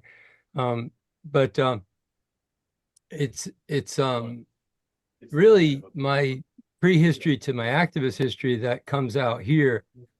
And that really gives me so much joy and feels so good in my heart, because I actually was a cannabis aficionado and lover in the 70s. And if it weren't for just some turns of events of, the cannabis movement sort of got derailed by the cocaine experience of the 70s.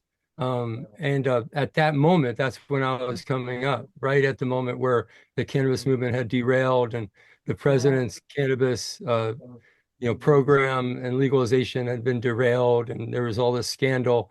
So I joined the military. I joined the machine instead, and tried to get a bird's eye view, I guess you'd say, of the system from inside, which actually worked remarkably well. I'll have to say, the work that I've done in the and the Veterans Affairs and stuff like that certainly could have never been done as a cannabis activist without me being a veteran, and having that experience. As tough as it was, I got broken up pretty bad in Guam, USA. Have an artificial hip, I have no spleen, some of those things as souvenirs of my military service.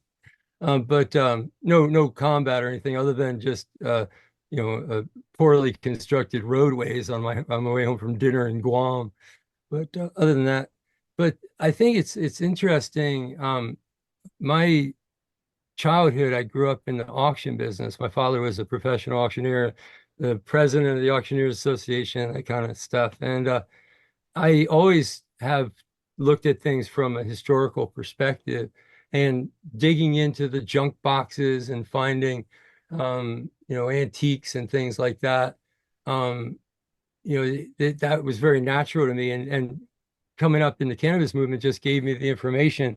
This is one of my favorite little bottles, one of the first ones that I found, cannabis corn medicine. Raleigh's had like a truck, and they come around and sell you flavorings and medicines of all kinds.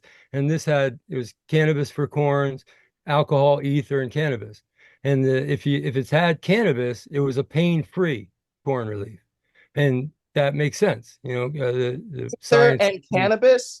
Wow, that's got to be a potent mix. Yeah. Ether and cannabis, but that wasn't to be drunk. That was to put on your corns on your feet. But it worked. Evidently, there was like maybe 50 different products that employed that same recipe. And I think, to our conversation, to sort of tap into the conversation that's existing here, I think there's two things that are interesting. One is how they employed the cannabis, like with other herbal medicines. This is a cannabis and tolu and codeine. And these are specific medicines. This is a pain relief, as you can see, a pharmacy-sized jug that used a low-level pain reliever. You could find cannabis in every level of pain relief, and each level of pain relief would have a different herbal mix. And I think that's one of the new frontiers that we haven't reached yet as a people, as a cannabis tribe, if you will, is integrating the other herbs into our world. And how does cannabis interact? If you think you're having fun with terpenes, wait until you start bringing the other herbs into the picture to get a desired effect. But they had almost, I don't know if they perfected it, but they certainly had a handle on it back then with 75 different, kind of gradient mixtures that they would apply for anxiety or for pain or for whatever. And I think even more interesting, our conversation here, is how they overcame, I guess you'd say, the lack of knowledge of the specific cannabinoids, because they didn't even have a reading on THC. It's fun in the historical record to look at all the efforts to try to isolate THC. Our university got 12 pounds of cannabis. We made extracts. We did this test, this test, this test. You can see them pulling their hair out in the lab trying to isolate THC, which of course Dr. Meshulam's team did in the 1960s. It was a long time coming. I'm talking about artifacts in the 1910, 1930, 1950, 1960. So anyway, what they did though back then was they had specific source material. And this is really cool because it taps into those land races. It taps into those specific genetic variations and specific outcomes that are geographically specific. And what they did was they just used those medicines from those places. They had cannabis indica was from India. Cannabis africanus was from Africa. And the shit pot, cannabis americana, was up until the 1920s when they figured out how to grow it better, was pretty straggly looking from USA. There was actually a discussion in the Pharmacological Association journal as to whether they'd ever be able to grow a medicinal quality cannabis in the United States. But Park Davis and Eli Lilly sent a team to India and learned how to do it. There's a good documentary record of their test cases and their efforts to create a quality cannabis Americana, which evidently they did do in the 20s and 30s before it all got shut down by the Marijuana Tax Act. But that's how they did it. Donnie Wirtschafter, I don't know if he's published anything yet, but he was looking at that, doing an assay of the different products, how they were employed. how these specific geographic varieties and geographically specific products were employed in the end product, and you know, sort of do a assessment of that. And I think that when you do, you'll see that that's how they did it. That's how they employed, you know, CBD predominant or whatever, by just using the source material very carefully. But anyway, I think that the museum is particularly powerful. I've got a couple of little sort of exhibits for you in what it can do to show people their own history. See if I can share screen here. Oh, you got to enable. Yes, share, it's a screen. default. I don't know why Yeah, they do that. What I'm going to show you here is I actually, as a collector and as an antique person, I came in contact with someone who, great classic story, went to a garage sale and found Lister Dewey's archive, Lister Dewey's diaries. Lister Dewey was the point person for the U.S. Department of Agriculture from like 1890 to like 1930, 1940 on hemp. He was their hemp guy. He wrote some of the most important articles in the U.S. Department of Agriculture annual reports. They're some of the most important hemp articles ever written, from my perspective, in the United States on hemp. This person found his handwritten diaries, starting in leather-bound diaries written every day. Entries like the Hindenburg crash today. I was late for work. You know, I mean, totally mind-blowing, like insight into the past. But particularly cool, and I'll show you here, is being able to show people, in this case, the people of Washington, D.C., their own past and their own collective history. So this is an article that came out about those diaries when we sort of made them work. We put them into action to show people their own history and to make them real and have them do something. This is an article that came out in the Washington Post in 2010, and it's got the essence of it is this headline here: U.S. once studied weed at the site of the Pentagon. And this was something known to some of our researchers, like Michael Aldrich already knew this, but the people of Washington, D.C. didn't know this. And what really helped them to know this, since this header disappears here, was this picture that was mixed with the diaries. And this is Lister Dewey on the site that is now the Pentagon, standing next to a stand of experimental U.S. Department of Agriculture hemp plants. And I love the smile. Everybody that's standing next to implants has this sort of, I don't know, it's a very interesting sort of smile that they have. But that's one example of sort of making this history work, showing people their own history. And I wanted to give you another. This is one more recent that came about as a result of our historical work that led to the landmark change of the World Health Organization position on medicinal cannabis. This is the International Office on Hygiene in France. They were based in France at the time, I think, before they moved back and forth to Geneva, the predecessor of the World Health Organization. And that's the picture of those guys there.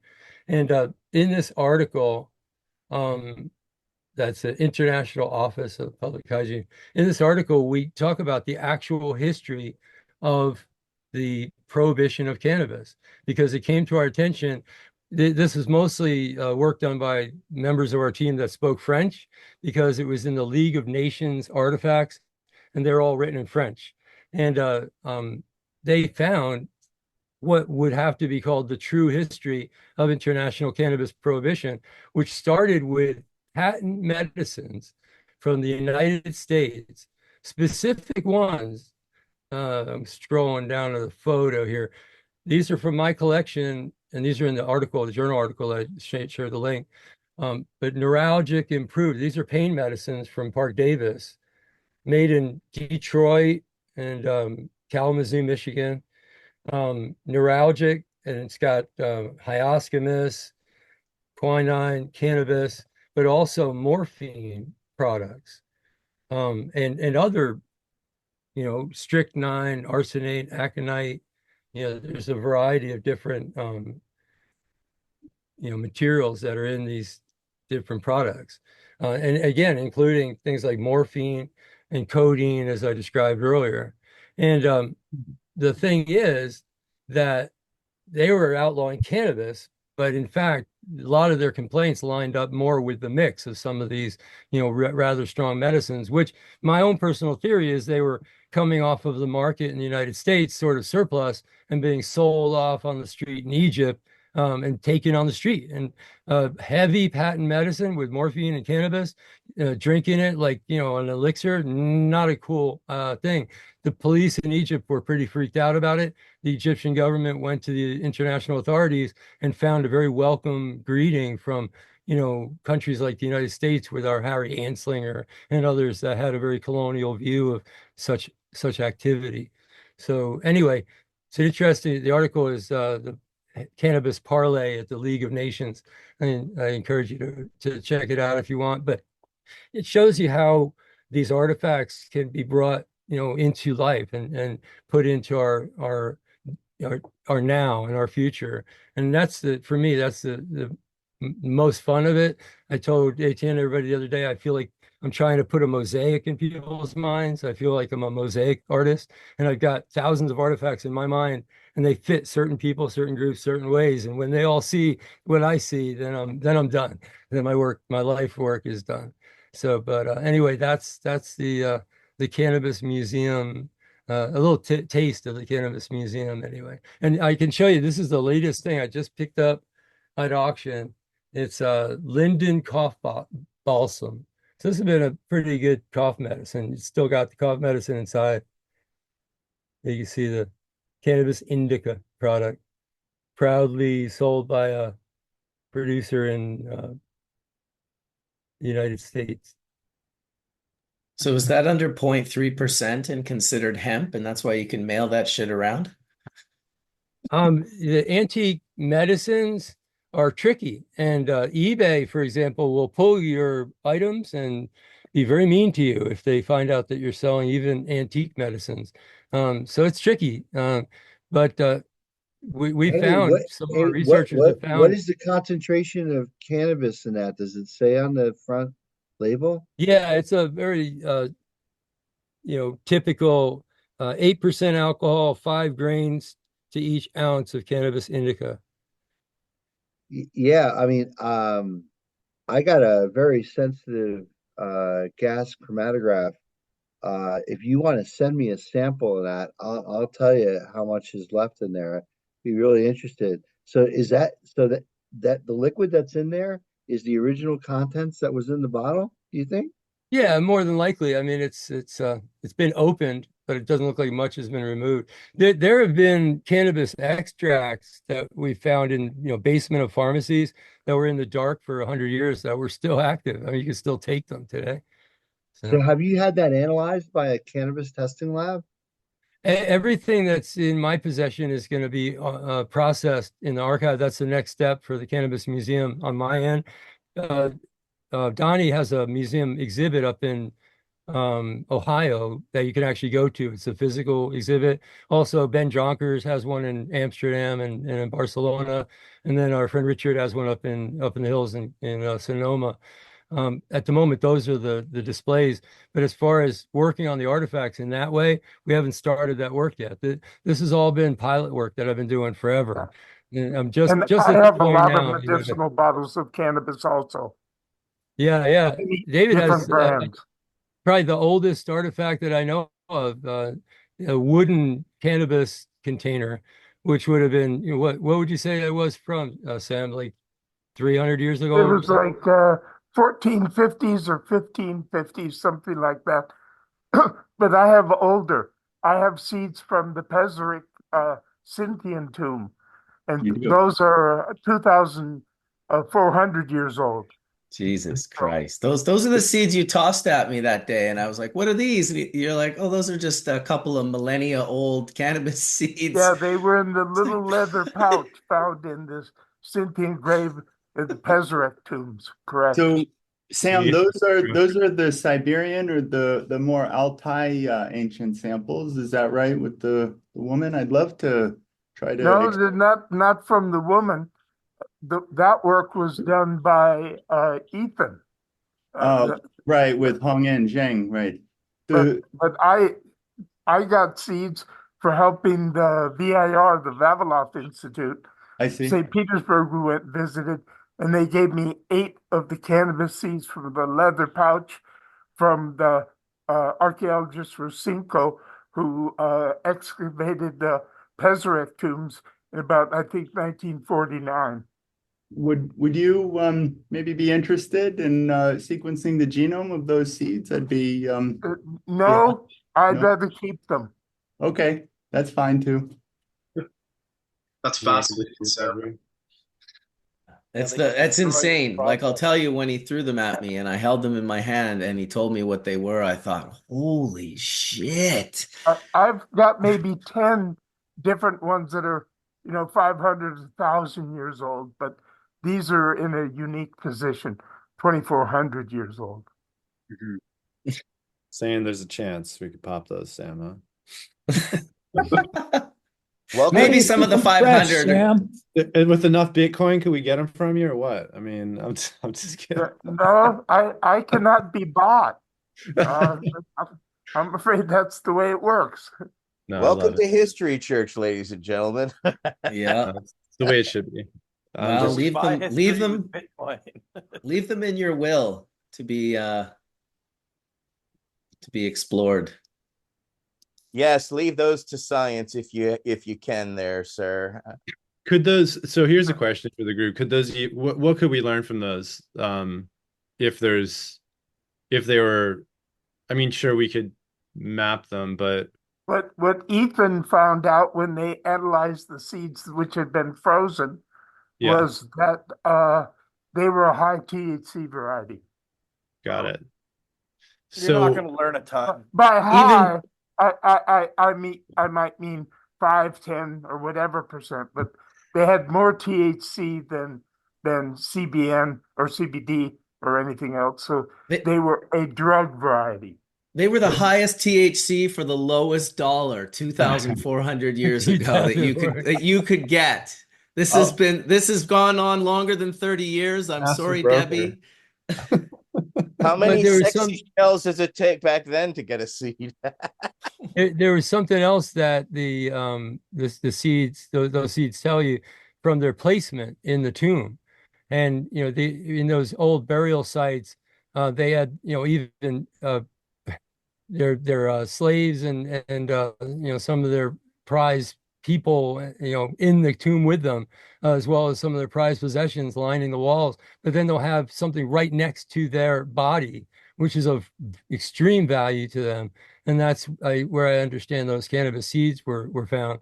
And it just reminds me of something. I was talking to these reporters years ago, and I was trying to sort of connect with them, and it just dawned on me that, and this is going back to my cannabis movement experience and that sort of grassroots history lesson that I learned, 1,000 pages, handing out one at a time of Jack Herer's books or whatever.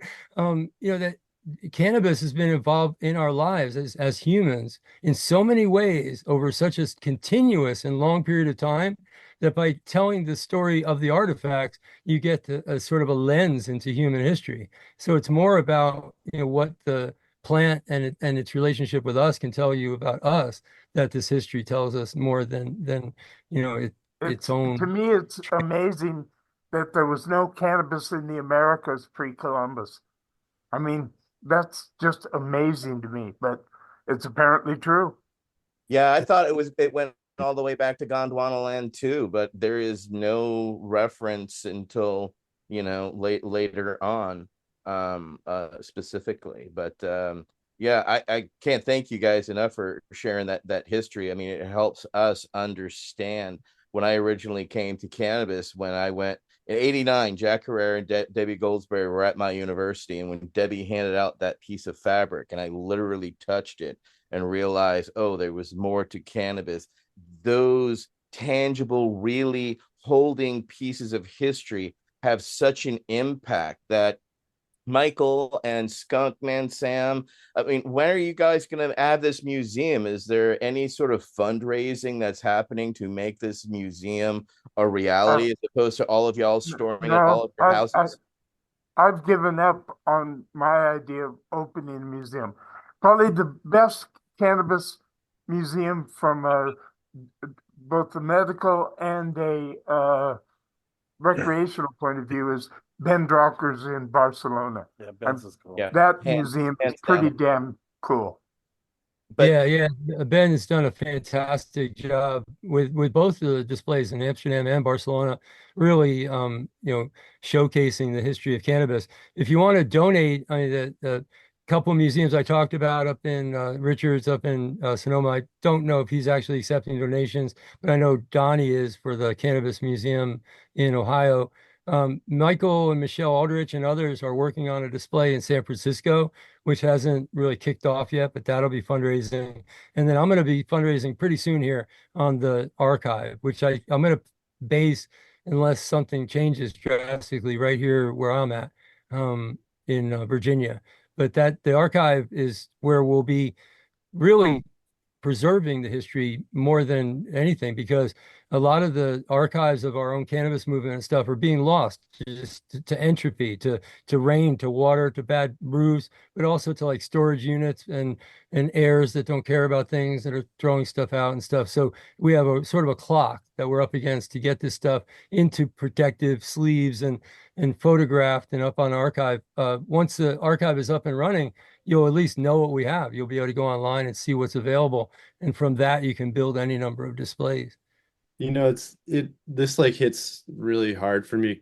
I was thinking about history and how we don't have reference points for things. And, imagine if science didn't have Masholem or something to look back on, or art didn't have Monet to look at perspective, or, Michelangelo's work to look at in terms of, composition, there's just, you could just go on and on. I could just keep talking about this, but the one thing I look at with breeding is like, Sam, you're respectfully in my world, that for me, like I look at your work, I try to study, like, what did you use to make these things? I read a lot about it. And I think a lot about that, because there's process, there's deep history that goes into what you did, and then the things that influence that.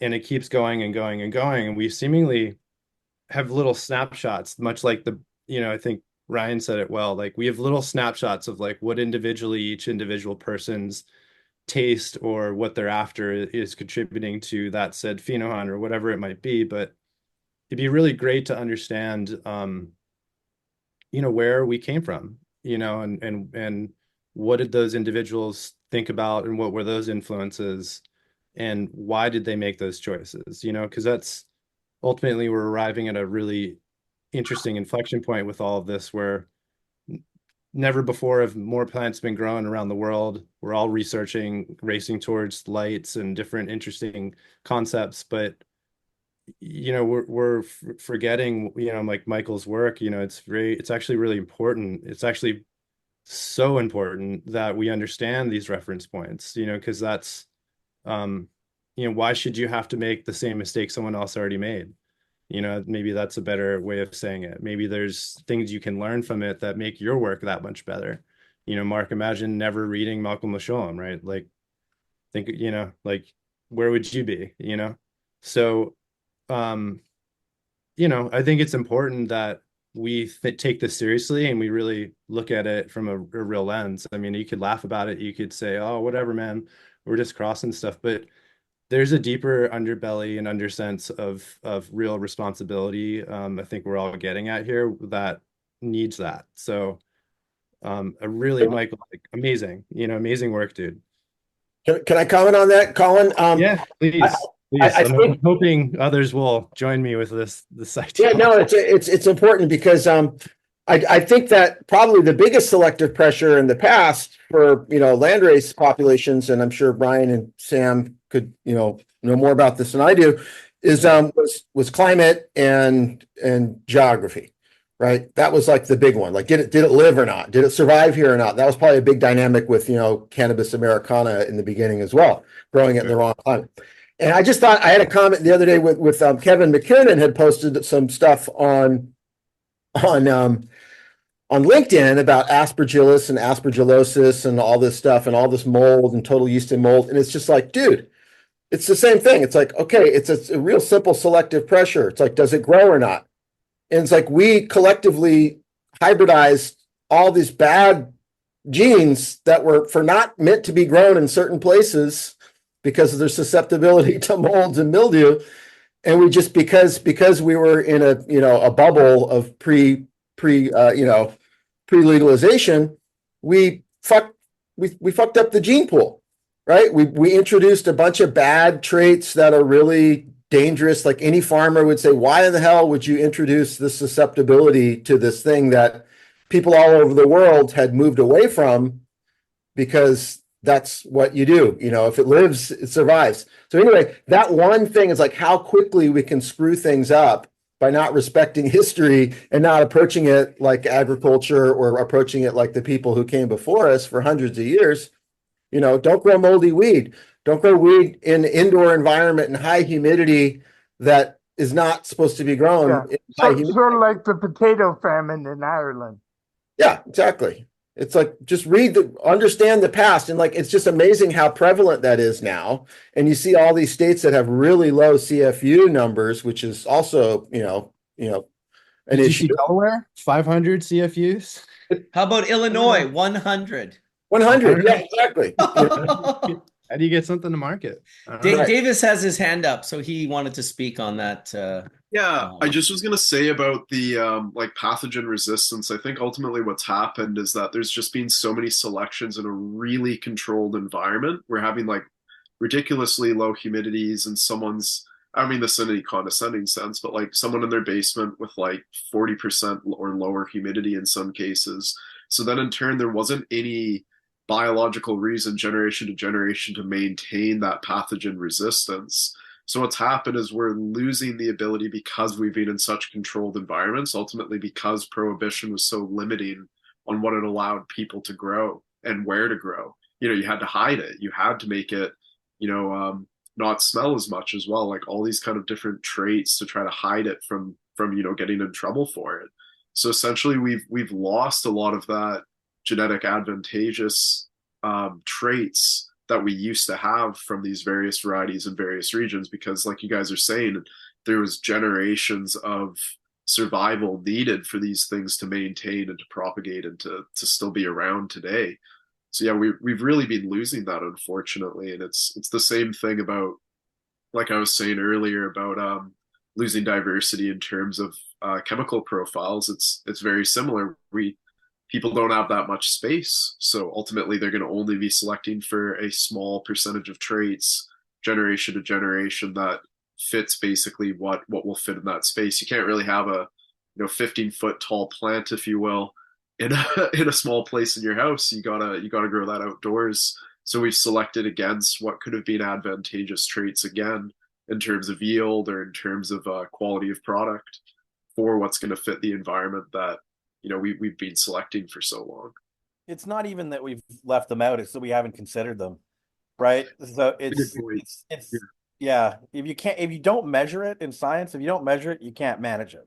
Yeah. Right. So it's just kind of like being randomly selected or not. And I kind of think of chromosomes. I try to give people the analogy of chromosomes as like streets in a city or blocks of streets on a city, right? So if you're buying a house by the pictures, you might pick like a really nice house, but the one next door might be really ugly and shitty, right? Run down and or a crack house or something like that. And that's kind of what happens genetically, right? You select for one trait heavily. Up until now, we haven't really known what the next door traits are, or what other traits or bad versions of traits are on that same city block. Yeah, for example, if you look at cannabis with mildew, there's both resistance and susceptibility genes. So you got to make sure you get the right set.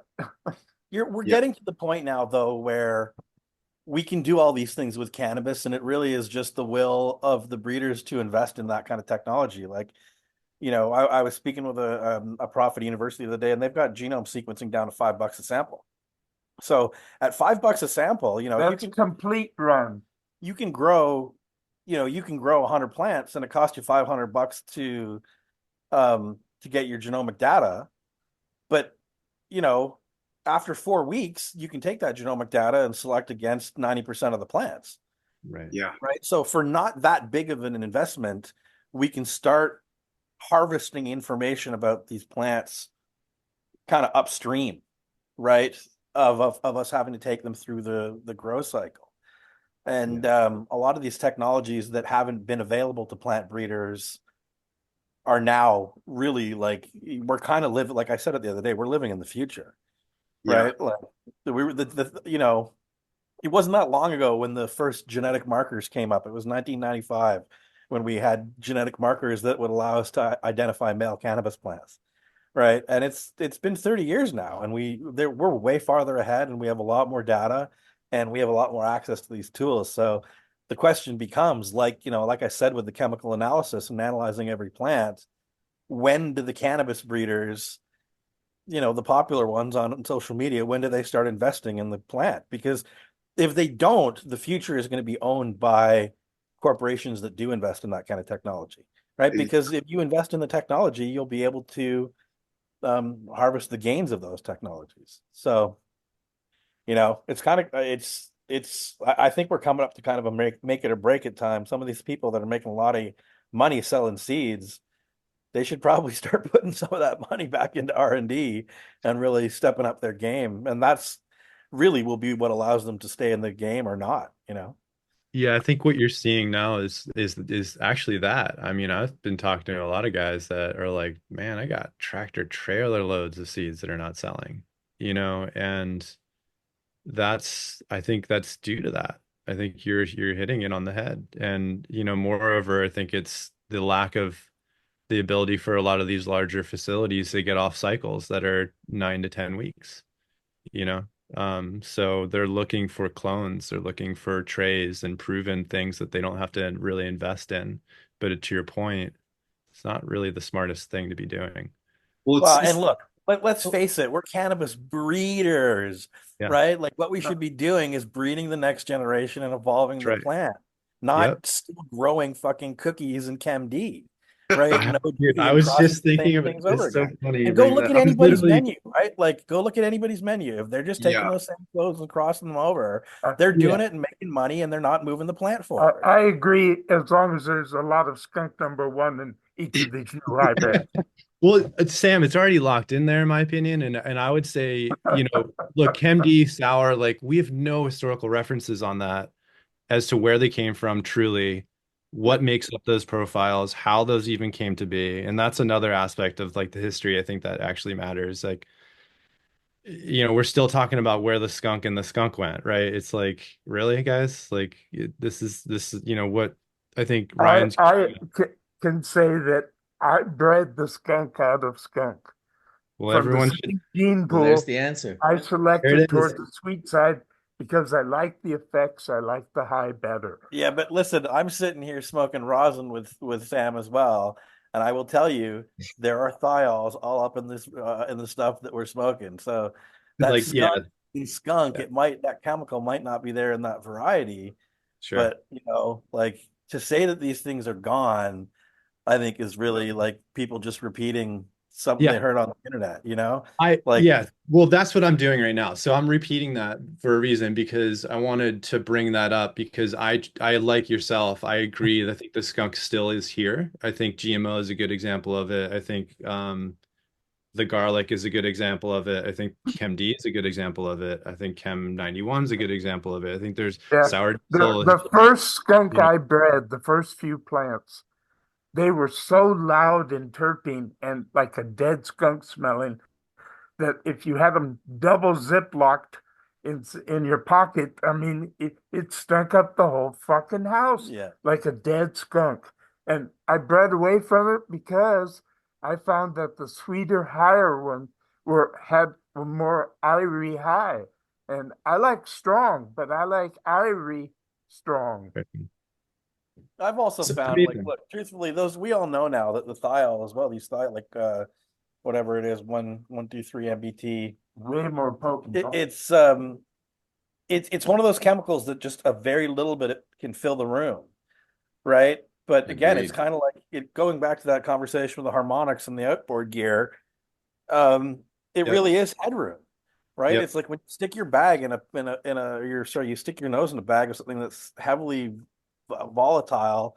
Often you smell the terps, but those thiols, they kind of get lost in the mix, right? Yeah. And you can smell it much better when somebody just brings a bag into the room and you get that little whiff of that tiny little amount of volatile that just takes it enough to set off your receptors for whatever reason, right? So dude, this jar, Exactly.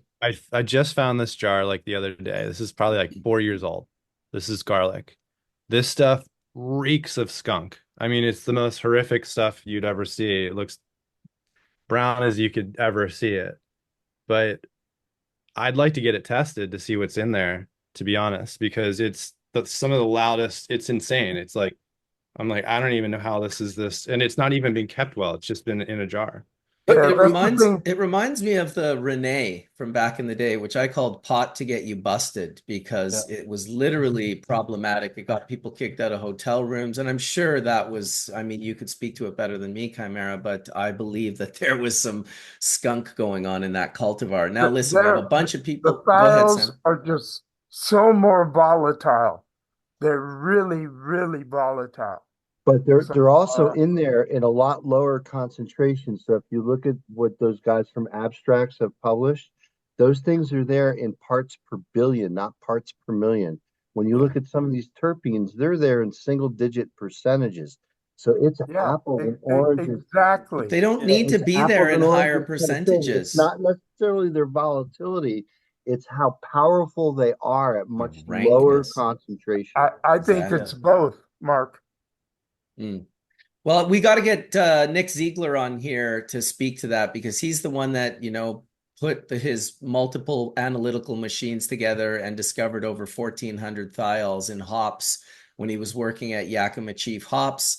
We have a bunch of people with their hands up. So it was Davis was going to go first, and then Michael had something to say, and then Mojave had something to say. And once those three speak, I want to, because we were getting into the powdery mildews and these sort of susceptible things, I wanted to go to Bryon, who wanted to talk a little bit about this fungal blight that's wiping out gardens in the US. So go ahead, Davis.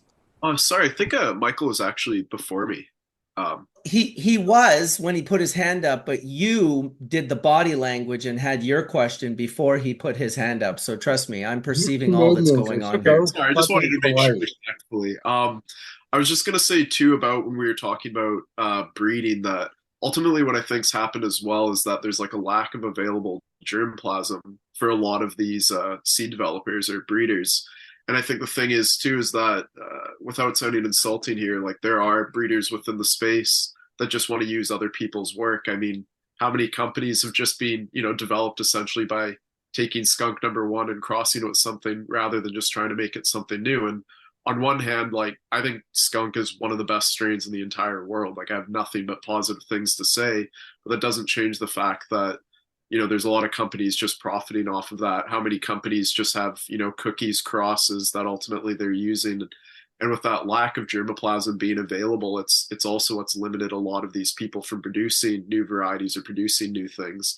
But I completely agree with you, Ryan, that nowadays I think the future only is going to be, and I really see like a renaissance within the breeding sector, that we're going to see more genotyping, we're going to see more advancement in terms of like identifying all the markers rather than just, crossing what you think's going to sell.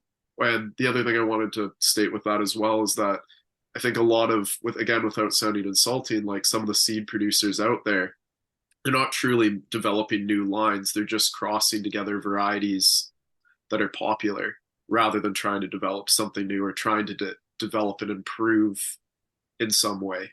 And it's more about the marketability of having a name rather than actually have a product that's differentiated as well. Go ahead, Michael. Yeah, so just sort of interjecting, I'm not totally confusing things, but there was one other thing that came to mind that I wanted to share with y'all.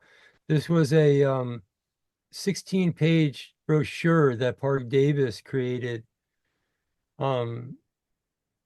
I actually, when I located this, I was very excited. I brought it to the attention of Dr. Mikaria.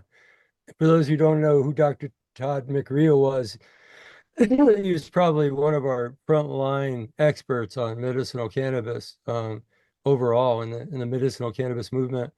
He was the point person for the National Institutes of Mental Health cannabis team back in the 60s, when they were looking, just beginning to look into cannabis issues. But anyway, this was a color. This is black and white for our journal article, but this is a color brochure, 16 pages talking about their cannabis product, and that's their lab. That's a nice lab. That would be cool if we had a lab like that. Anyway, I just wanted to share that with Dr. Todd. We did this article, The Marketing of Cannabis Americana. We talked about basically republished the brochure in its entirety, and he and I talked about it, but it was a lot of fun. I just wanted to share that with you guys. Thank you for sharing that. And at Mojave. I just wanted to point something out because you guys were talking about aroma, and like a friend of mine just told me a while ago, it's like, are you on a war against aroma? Because it's a topic that I think we kind of gloss over a little bit too quickly, because cannabis to me is a drug, and it's a medicinal plant, and it has a lot of value. But when we put things in the scope of aroma, the way things smell, loud cannabis, that word came up. It's such a marketable, easy to market strategy. And we really don't know what part, like Ethan, Ethan is known for his work with David on the entourage effect, but we still don't know really what is that, what contributes. And Ethan had he did some work with a particular paper called The Nose Knows, right? And it's about how we use our nose to drive our selective process, and that we know what we like, but David mentioned something, or Sam, you mentioned something really good last week. I think it was last week when you talked about your cross with haze and hemp, and you made a hemp variety that smelled like haze, right? So what do we want from it? Do we want just aromas? Is the aroma the driving force? Because every breeder I talk to just talks about aroma, right? So that haze smelling hemp, man, that did not get you high, but it smelled like it did. It had all the right aroma. So the way we're looking at like breeding and selection and marketing and the consumer, I kind of feel like it's a little bit dangerous and maybe even a little bit reckless to put this big conversation that's cannabis chemistry solely into the aroma class, because it triggers a different part of your brain, and the consumer relationship with it is so different than the medicinal drug effect side. And that's really important, because I see people selecting aroma and skipping over the effect, and losing customers, losing consumers, losing patients, because they're not even seeking what we sought out from cannabis, which was a drug. It's not just Jolly Ranchers and flowers and soda pop. It's the drug behind those aromas, and how we connect those two, which is still like this big science styles. I mean, the indole discussion that Abstracts brought up to me is the most compelling thing I've heard in years in terms of entourage effect, that there's a neurotransmitter precursors that are ubiquitous in all of cannabis that also have a really interesting baseline aroma. It's like, whoa, but it's not a pleasant aroma, or it's not the one that is the market lemon cherry gelato aroma. You know what I mean? Anyway. I think it's from a lack of information being accessible again, because ultimately there's what I've heard from friends of mine that own dispensaries, and a lot of friends of mine who are less familiar with the industry, is they'll say how someone mentioned to them, oh, well, this smells this way, so it's going to have that kind of effect, rather than having more of like an objective conversation about the complexes of all the compounds in it. And again, it's like, it's easier to have that be as part of an explanation than to say about the chemical diversity and all the different compounds that are in it. So it's just more simplistic. And I mean, there's truth to the idea that different terpenes will in turn, modulate the profile and effect to some extent. But I think what's happened is that that's become the dominant conversation. And it's easier for people who don't necessarily understand the chemistry of cannabis to use that as their like driving conversation or their marketing tool. And it's ultimately too, I think it's especially like we were talking about with younger people, they're less aware of like, diversity of effects, because again, they've just been led to this idea, oh, it smells this way, it's going to have a different effect, rather than the idea of the full diversity of the profile. And at the same time, I'm not trying to dismiss like terpenes. I'm just trying to say that I think it's just easier to communicate that to people. It's easier to have that type of understanding rather than to have the idea that it's a very complex plant. But it's lazy and a little bit dangerous is my point, is that like we market, I mean, like, and this is a joke and I've said it before and it's just but if we marketed like opioids that way. Yeah, oh my God, yeah. No, I completely agree with you. Easy to, hey dude, these Vicodins are strawberry flavored Vicodins and these are the regular want. Everyone's going to choose the strawberry ones, but that's really dangerous and it takes everyone on a different path. And it takes our brains and our relationships with products, because flavor and aroma are so primal and they're about safety and about security, where a drug thing is very esoteric and requires a deeper. So to me, it's not the consumer or the dispensary, it's kind of the breeders and the big brands that have to kind of get responsible and like not just about, it's an opportunity. To me, it's like, drugs are, selling drugs is the thing, right? So there's an opportunity with aligning with that type of strategy. It's just harder. No, you're completely right. I think it's very, very much deeper than that, especially with cannabis, because it's been shown, again, beta caryophyllene, for example, right, acts on CB2. But I think what happens in general with terpenes is that they increase the fluidity at the lipid bilayer. And so it's likely, and again, I think this is just still hypothetical, although there's a couple articles that have shown this, is that there's an outside in signal that upregulates receptor expression at the cell surface. Right. And it's a very complicated mechanism, because what's happening is, again, terpenes kind of intercalate into the lipid bilayer, and I've likened it to just opening up the windows at your house, right? You're going to start exchanging the air between the outside of your house and the inside of your house.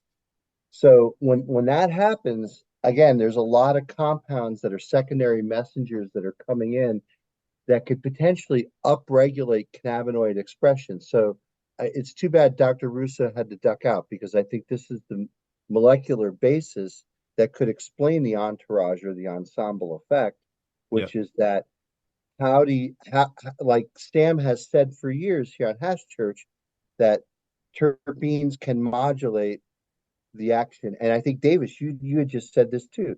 Terpenes can modulate the action of THC at CB1. So how does that happen? Well, I also say that a few of them can potentiate the effects of THC. Yeah, correct. Potentially, as opposed to modulate. So what kind of mechanisms? Just think simplistically, how can that potentially happen? So there could be a conformational change in the receptor active site that makes those THC molecules work better. But I think what could certainly be at play here is, again, a signal that we don't quite understand, but there's something coming into the cell that's basically causing an upregulation of receptors. So now there's more CB1 receptors. With more CB1 receptors, the effect can be more pronounced. And why a full spectrum, medication with full terpene entourage, all the thiols, aldehydes, esters, everything else that we know. We were kind of saying this on Hash Church a week or so ago, that we can do a live resin analysis now, and between the terpenes and between the cannabinoids, we're accounting for 99.9% of the material that's in there. So there's, thiols in there at very, very low concentration, but essentially we've identified everything that's coming out of the cannabis plant. Just even like a handful of years ago on Hash Church, we were talking about this, and we were still kind of like in the 90s. So if you think about like what those guys at Abstracts have done, which is they've identified that very minor component that's there in an order of magnitude less than the terpenes, right? Terpenes are there in single percentages. These things don't have to be in there in a whole lot to add a whole lot of flavor. And it's so cool because, like, I think the thing when Ian talks about this, they'll go after things like limonene dominance, in like a fruity or lemony kind of strain and not find limonene in there at all. So it's like, man, there's something else that's creating a citrus kind of, lemon type fragrance that has nothing to do with limonene. So if you were just focusing just on limonene itself, you'd kind of miss the forest through the trees. Yeah, the one thing I was thinking about what you're saying, Mark, and it's almost like the ozone layer getting blown up for a second and then slowly repairing itself and the blood-brain barrier and those constituents going through. And when a lot of the things that I was doing in the last 2 years when we were looking at a sleep formulation, we started really spent a lot of time on cannabinoids, and then I shifted and started spending a lot of time on terpenes. And there was a very clear reason why, is because it was very clear that the modulating aspects of those formulations were actually more important for sleep than the actual cannabinoid. Sure, the constituent of it was important to get there, but it wasn't CBN that got you there. It was like, yeah, you get to sleep with CBN, but it actually was like more of an antagonist when you're sleeping to wake you up in the middle of the night than it was to keep you asleep the whole time.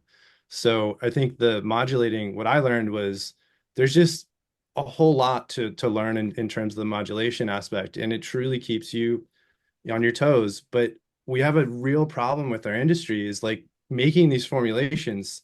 There's a real line in the sand of like, you have the plant on the right, and then you have pheromones and all this other flavorants, if you will, let's just call them that are not from the cannabis plant. And sure, you can get these profiles to mimic in some respect, but to your point of actually the modulation and getting through to the brain barrier and actually doing what it's supposed to do, creating those formulations in the lab, I think, are far more difficult than anyone in their wildest dreams understands. And I think, and there's also toxicology problems with that. Major tox problem. So well, yeah, I'd love to, again, we don't want to throw Ethan under the bus, but I think doesn't he work or advise the he does. Yeah, he does. Company? Right. Yeah. So there's this huge business around, cannabis terpenes, or are they cannabis derived? Are they not cannabis derived?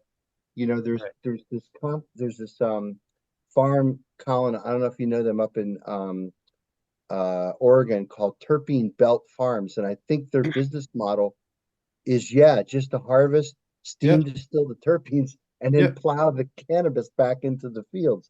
So they're not even going after cannabinoids. And again, kind of like what Davis was saying. Well, I think what we've all been saying, which is that, and I think Mojave mentioned the nose paper, and the nose paper again, I think was like one of those.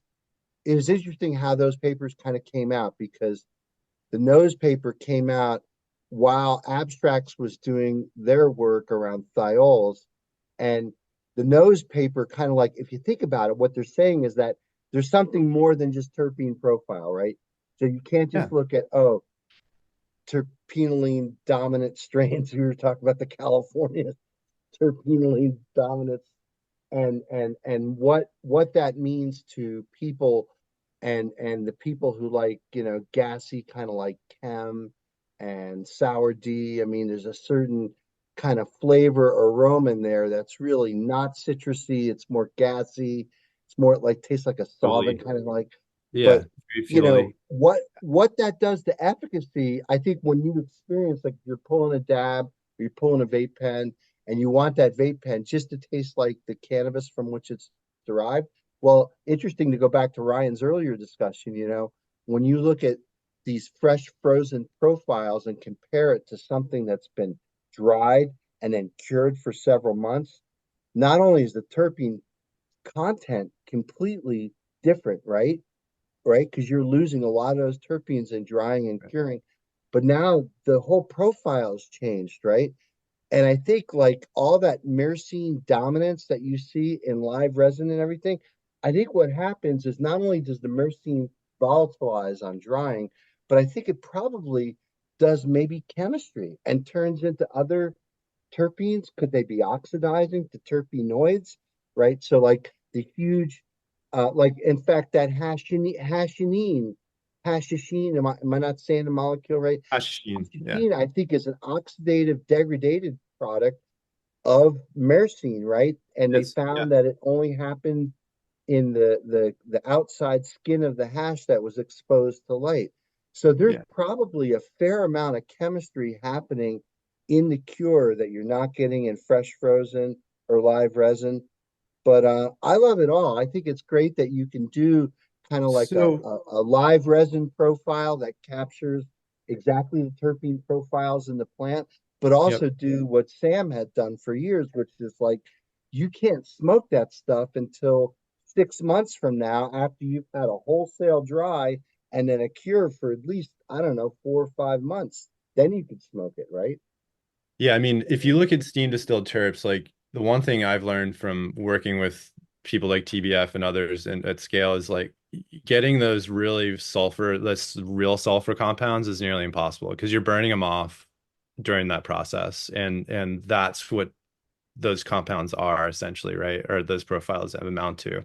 Well, The skunk maybe a is little really, bit is volatilizing, right? Maybe a little yeah, bit. maybe a I mean, little bit, but it's when you taste good Chem D or when you taste sour diesel, really you're probably getting a few ppb of those sulfur compounds, don't you think? 100, yeah. Yeah, but it's I guess what I'm getting at is it's very difficult. But there's also a dichotomy here. Like someone goes into a store and someone said it, like maybe Marky said it, we have a problem with marketing. People are marketing these profiles as such, and an undiscerning consumer goes in for sour diesel and it's some lab concoction of resemblance of it, that says sour diesel, but it's not, nothing came from the plant. So therefore it doesn't even resemble the profile, but they walk away saying, like, telling their friends this is sour diesel.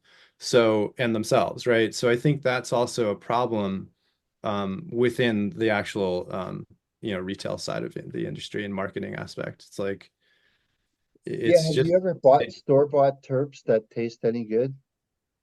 I've only made them, right, from fresh plants that we've grown and Right, but you've never meticulously bought like batched. from a terpene vendor, No like one, no one has been able to produce anything close to the right, plant. ATN, right, So right? And there it's are, amazing because like all those flavorants are being used in vape pens today because Well, let's those are face it. food grade, right? Here's what you're talking as opposed to properly extracted terps like Colin is talking about. yeah, Correct? guys, I can tell you, like, I've audited all these guys. I looked at all their SDS. I had a really great team around me of brilliant toxicologists. And what we found is that almost every single formulation has ridiculous amounts of things that, from a tox perspective, just shouldn't even be in there at all.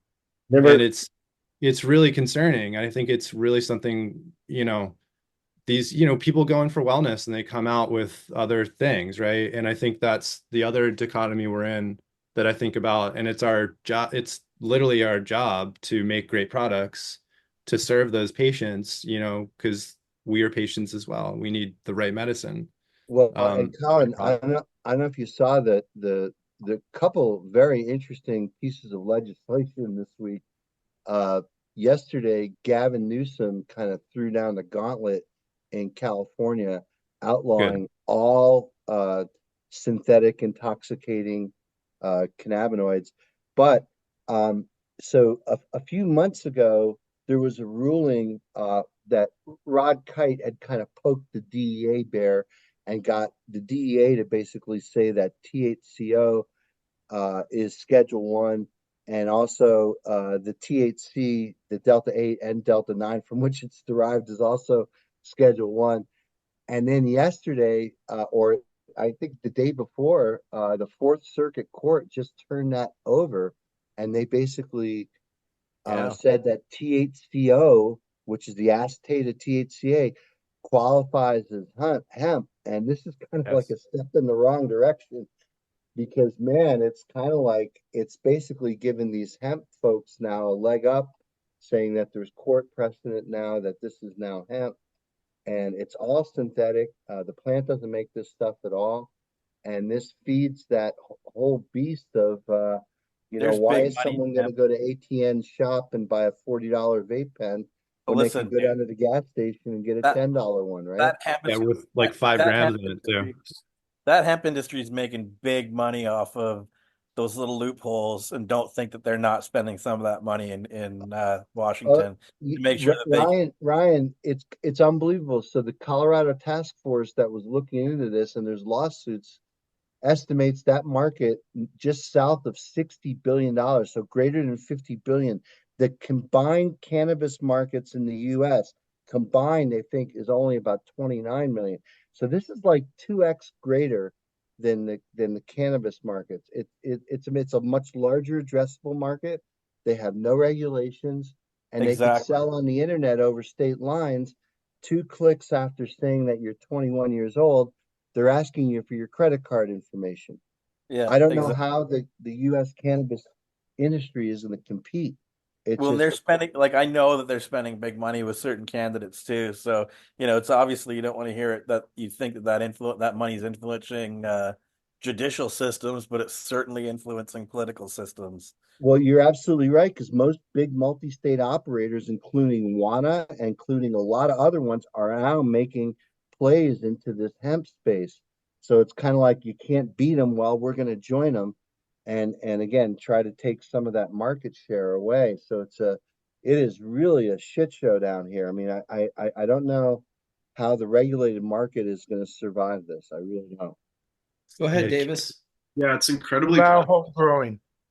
Oh, Sam was just saying that the best way to fight it is to allow home growing, and I can't say I disagree with that. A lot of these things happen because you've got one set of law for the federal regulations on hemp, and then you have a bunch of different island regulations that will apply to the different states. And yeah, man, like, I don't know. It's gonna change things for sure when the federal legalization happens.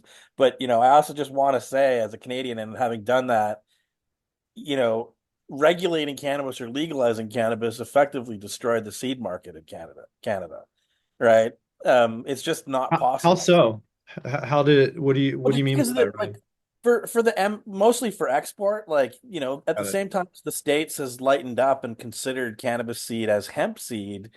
Right. We now have like a high excise tax, and you actually have to get federal export license and import licenses. So it's really created a legal situation where we can't operate, whereas the opposite has happened in the United States, right? Like, well, that's going to change here in the United States. There's actually going to be a hemp bill. We've talked to people behind the scenes that's coming down the pike in October that is going to close the loopholes. Now, of course, what Dr. Scialdone was talking about, which is that courts setting around THCO, just kind of put a little thorn in that side, because of that legal precedence there has kind of upset the cart, because a bunch, pardon my language, the DA's got a hard on waiting for this to be changed so that they can come bash in skulls.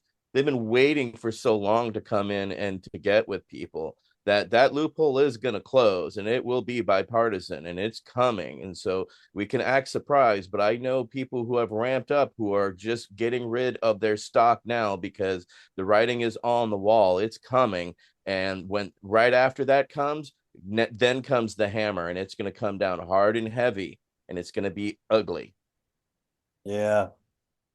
I was going to. The U.S. is in a renaissance right now. It's really crazy. There's a lot of drug use going on.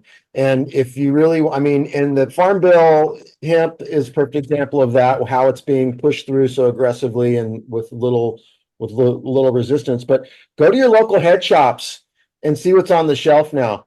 I mean, I ran head shops in LA 25 years ago. I managed a couple head shops, and there was things on the shelf. Now head shops are a drugstore. It's just insane. Nootropic is a new thing in head shops. Nootropic. It's a new way of selling psychedelics somewhat legally. There's a bunch of stimulants that they're selling. There's lots of kava. There's lots of kratom. There's lots of, it's about walls of it. And then walls of weed too, THCA flower and every different vape and every different, cannabinoid. Everything is all on the shelf at your local corner store. Some of it is a little bit fuzzy in terms of gray area. Some of it's fully legal because it's been tested in courts. But the far out part is it is on Main Street. And when I ran head shops in the late 90s, we couldn't even call it a bong. We called it a pipe, it was a tobacco store, it was prohibition days. Now those head shops, which are everywhere now, there's way more head shops than ever, and they sell walls and walls of drugs. I'm not against that at all. I think drugs are part of, human, evolution. We like to feel different, but it does require regulation, and it does require some public safety mechanisms to make sure that it's done right. But when I talk to the guys at the head shop, because one of them's right next to my local pizza place, and I go in there and just rap with the guy, and he tells me about all the drugs he's selling all day long. I mean, it's like, you can call it whatever you want, man, but it's drugs. And people aren't coming in for rolling papers and vapes. They're coming in for these weird, different combo drugs, Michael, which is far out, because it's like these compounded, things where it's kratom and some kind of other stimulant and some kind of other weird thing. And and they're selling it like hotcakes all day long. And this is in LA, when you still have dispensaries too. So you can get the legal weed, you can get the trapper weed, you can get the head shop weed, and you can get mushrooms at the church up in Oakland, and you can get DMT at the other place in Santa Cruz, and then at every thousands and thousands of head shops all over the state, you can buy all these other substances. Anyway, something's going on. And the fact that like places like Minnesota sell THC beverages and THC vapes at almost every gas station now, it's not going back. That's all I'm saying. It's just we're not going back. And whether it's a farm bill path or whatever loophole or whatever, something's going on. And it's just. Speaking of that, actually, Michael Krawitz is actually going to be testifying specifically on kratom.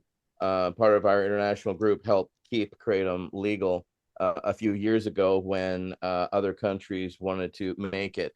Michael Krawitz, you want to speak on that, what you'll be speaking toward? I think it's the 20th in DC. Well, yeah, I guess just the basics of this hearing.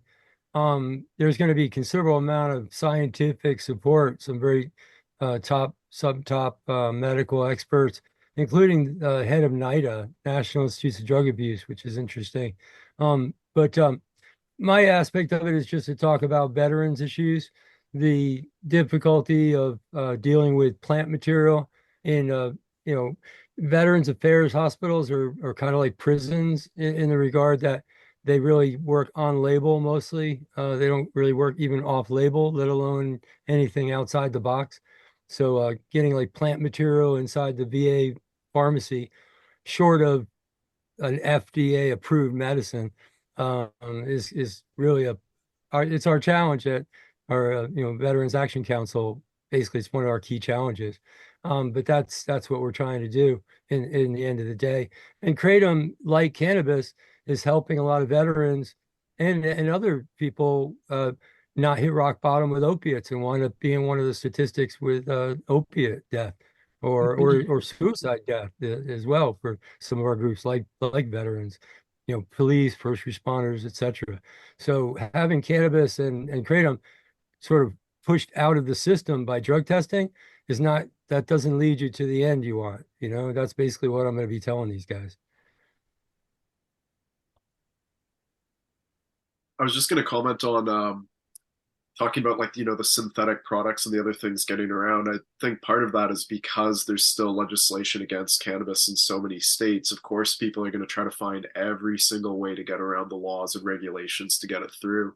And so ultimately what I do think is going to be a shift is that once there's more federal recognition of it, once at very least that we have medical marijuana at a federal level in the United States, we will start to see a shift, I believe, in terms of all these loopholes being closed.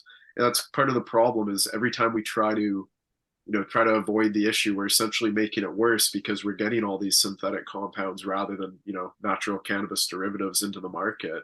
And it's leading again to more misinformation. Oh, it's a naturally derived product or something like that, rather than actually being from cannabis. And I just wanted to comment on one thing that was mentioned earlier when we were talking about strain profiles and the synthetic ones. I think there's even more than just that. I mean, when we were talking about sour diesel, there's people that I know that will tell me that they have sour diesel and I smell it. I'm like, this is definitely not sour diesel. So there's not even really a regulation, if you will, in the legal Canadian market here that recognizes specific varieties and specific profiles. And that's part of, again, the problem with all the misinformation within the cannabis space is there's users who don't necessarily know what's what. I usually give this as an example of, let's say Pink Kush was selling really well. It has a specific smell to it, has a specific effect, has a specific look. Well, if one company is having success with that, ultimately a bunch of other companies, there's nothing stopping them from saying, oh yeah, we have Pink Kush, and just renaming a variety that they have that name. And ultimately it leads to more misinformation. And then additionally as well, let's say someone sees that there's this Pink Kush now at a more budget conscious price. They go and try it and they think, oh, maybe I'm building up a tolerance to this variety. I didn't really like it as much. And it takes away from the market share of someone who is actually creating a real variety. And it's unfortunate because it's, again, just leading to more misinformation and more problems within the industry.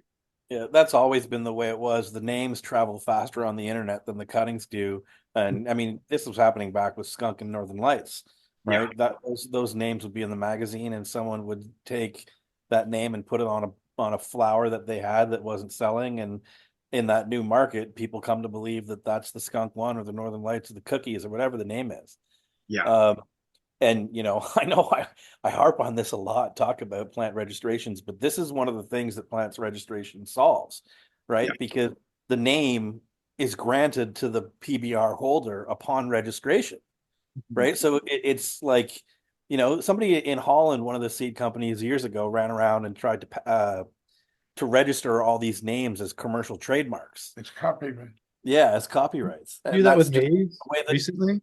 Like literally recently, someone did this with Hayes. Oh, this was like in the 90s, right? Yeah, in the 90s. And they came and actually tried to enforce all these things. And Sam had actually put some of these varieties through the PBR process, not with the intent to profit from them, but in essence to keep them in the public domain so that nobody could do this.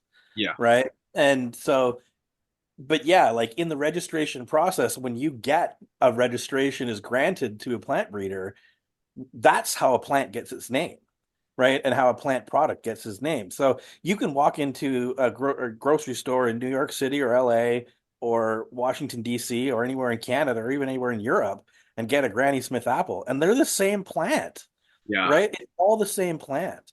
Well, sorry to interrupt real quick, but those are two different things. So the plant variety protection gives the name assigned to that patent or plant variety protection, but it doesn't give it the name in the marketplace. That's a trademark. No, not for an apple. No, but a trademark is not as high as a plant breeder's right. Yeah, like if it went to court, if somebody tried to take a product, trademark will lose. Yeah. The trademark lasts and the patents expire, trademarks don't. So the reason that the Granny Smith or the power behind the name with an apple variety is the trademark name. So that on the patent, it could be in the application as a name, and that name is defendable in court. But in the marketplace, in terms of interstate commerce and how it's traded, at least in the U.S. with a patent, that's handled by the trademark office, and trademarks aren't allowed or aren't granted to cannabis at all in the U.S. So but patents are granted to cannabis in the U.S. And you have to remember, Mojave, as well, that the U.S. is like the only place other than Australia that recognizes plant patents. This thing is not done through; these things are not done through patents outside of the U.S. Right? They're done through PBR, and the PBR is the dominant system. Yes, the copyright doesn't hold up nothing to a plant breeder's right in the EU, in Canada, and in most of the civilized world. Yeah. You couldn't take a name of a PBR protected variety and try to apply it to a good. You'd lose in court. But my point is that in the U.S. right now, anybody can call any plant anything they want legally, and there's no protection against that whatsoever. Yeah, so I think to the speaker's point, I'm sorry, I forgot your name. You're exactly right. In the marketplace, people go out and do these things because these varieties are not protected, right? They're not registered varieties. And so essentially we take these plants and give them a name and you release them into the public domain. And what happens, happens. But I right? have a variety that I can't attach a name to. So it has a name, in the application, but I can't, in the marketplace, I can't claim any name to it legally. So Mojave, look at in our chat. I just posted exactly what Ryan just said. This gives way to exactly what I posted here. This guy just took a haze plant, was like, now it's unique flower original haze. I saw that. Yeah. I saw too. I've actually communicated with the guy. It's And, like, really, man? Yeah, I mean, there was never a Sam Hayes original Hayes. Original Hayes was the name given to it by the breeders, and that's the name I stuck with. But there's a Neville's original Hayes. There's a greenhouse original Hayes, or Hayes, whatever. I don't think they use the word original. You got to remember too, a patent is granted, but that's not the final ruling on if you actually own that piece of intellectual property. It's kind of like a stake in the ground, right? It's like someone saying, hey, I own this thing. That there is an entire process for challenging patents, and essentially it's the court system that deals with just that. So although that guy has staked, something in the ground, yeah, and even like nobody concerted effort has appealed it yet. Yeah. If I was to appeal it, I bet you I could knock it down. Yeah. But I have no interest in it. Let the stupid people do what stupid people do, and so far. Yeah, the important thing is that they become talking points and we use them for education, right? Yeah. Because totally. When we did those first patents with NAPRO, or the BHC group or whatever you want to call it, that everybody was pretty upset about that whole thing, but it really spurred people to start getting patents. And don't get me wrong, Mojave, like, being in the United States and having that plant patent certificate is actually a pretty impressive thing. Because it typically, even in PBR countries, chemical profile is not enough to register a variety is different. Yeah. It's done on morphological traits. So it really allows that patent system in the United States it kind of fits the niche of what cannabis is, right? Because you can find these new plants that are chemically unique. UPOB plant breeders' rights has not grown up to the real world of the importance of terpenes and things like that. Yeah. They will, it will happen. And, I just wanted to mention too that I got my first UPOB plant breeders' rights in '97. I had applied maybe a year or two earlier, but in '97 they were granted, and I was the first one in the world to get a drug variety with plant breeders' rights. And we did it. We didn't do it because we thought. I mean, we did it just as a process, just to like be adult about cannabis and see what it would be like. But we also got a variety protected through UPOB as well. And we also, Sam, you probably were the one who helped us do this, but we got the enforcement division behind it as well.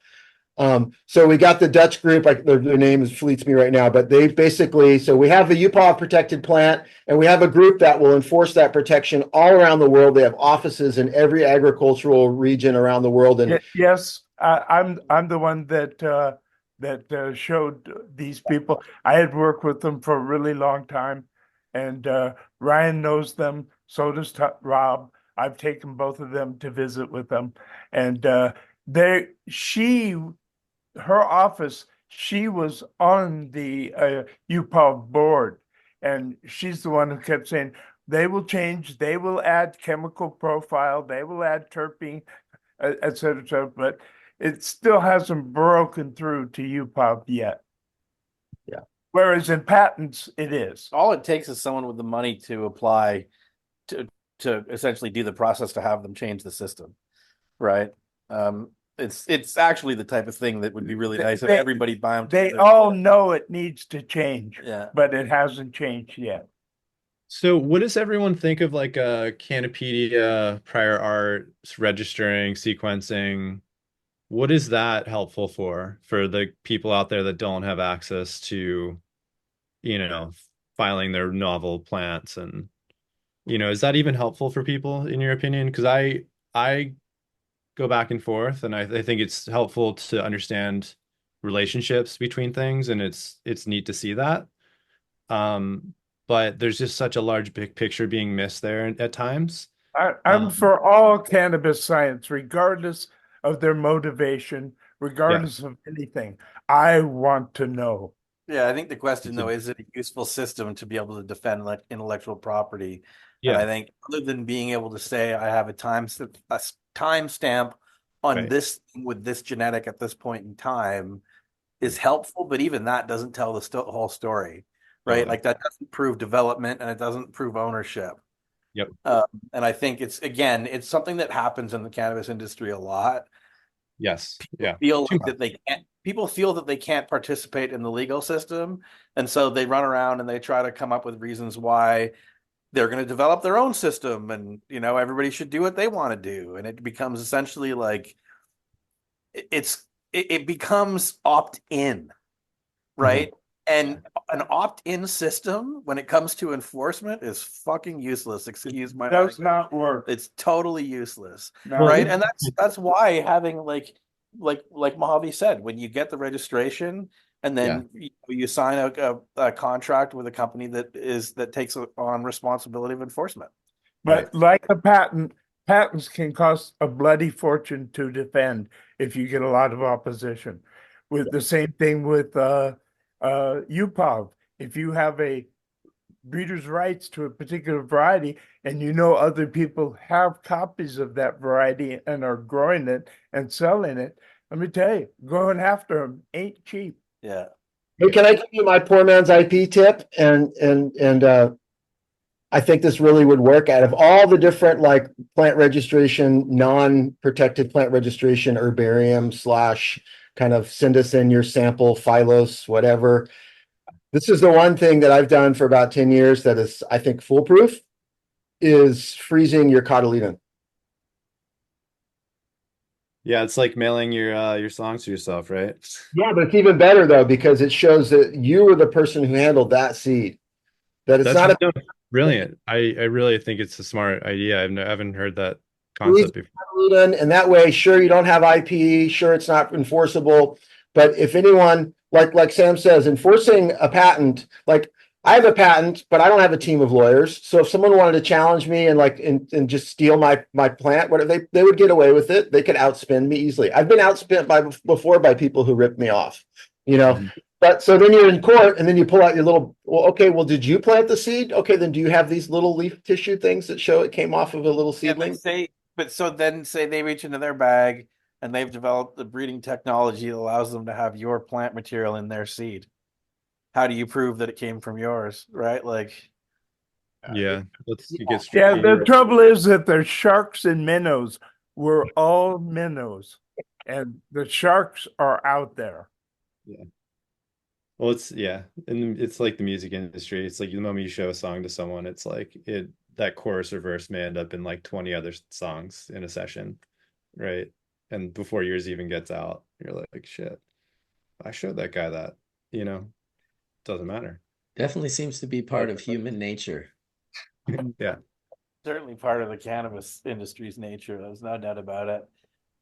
Well, there was no other nature. It's not like there were germplasm institutes and places doing it right that, Sam had to go around and actually, fund and support them and make those a reality, as well as others. Otherwise, what would we have if it, sure, the Grok Treaty is now the treaty of and the reality that we experience. But what if it hadn't been for the Aryans and Dronkers and others? What would to tell you the truth, when I collected seeds starting in the 70s, there weren't none of these laws. So I could legally go collect land races, bring them to California, reproduce them, sell them, do whatever I wanted. And there was no regulations.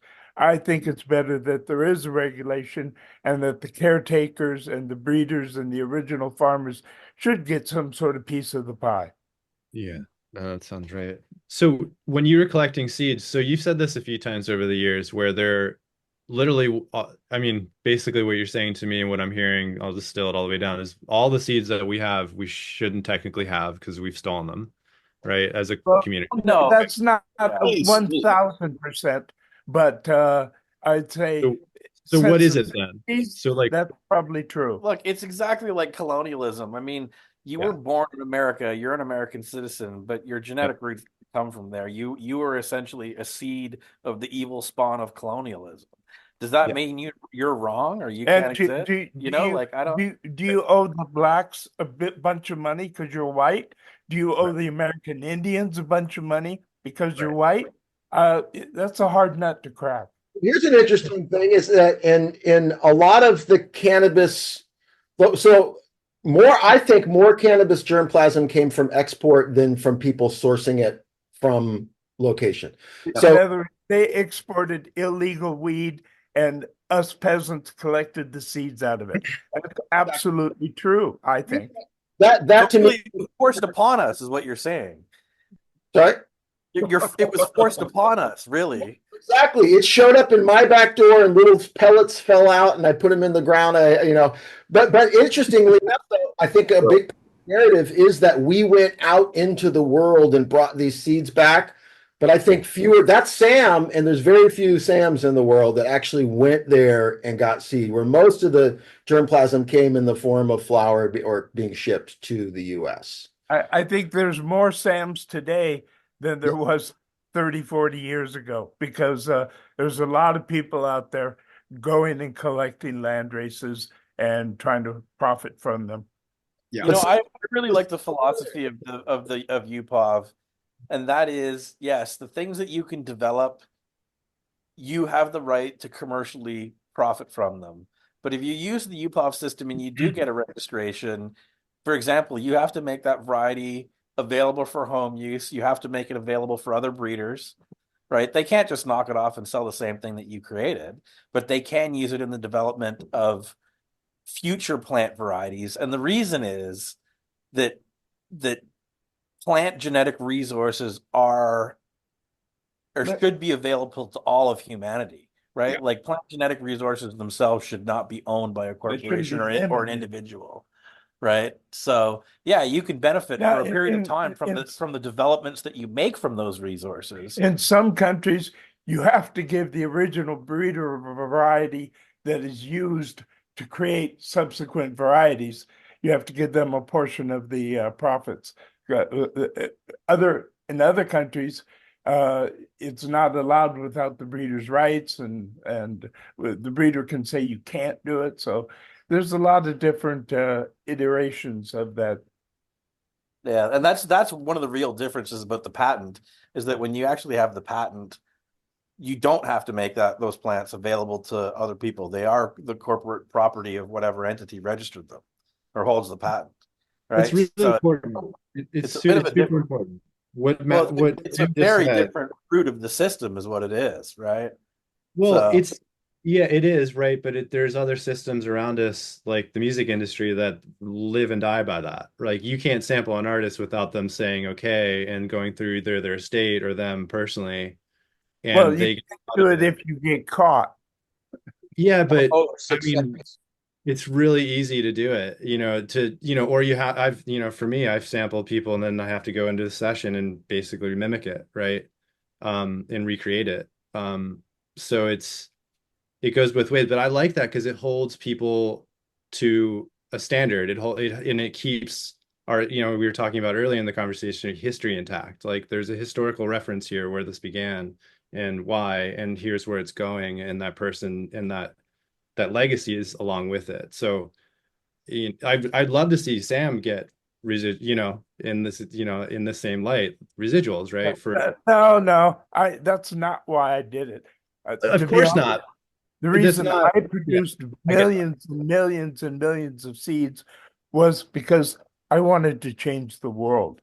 And to do that, there needed to be seeds, there needed to be clones, there needed to be artificial lights. And now that the world has changed, let's finish the job and make it so everybody anywhere can grow for any reason.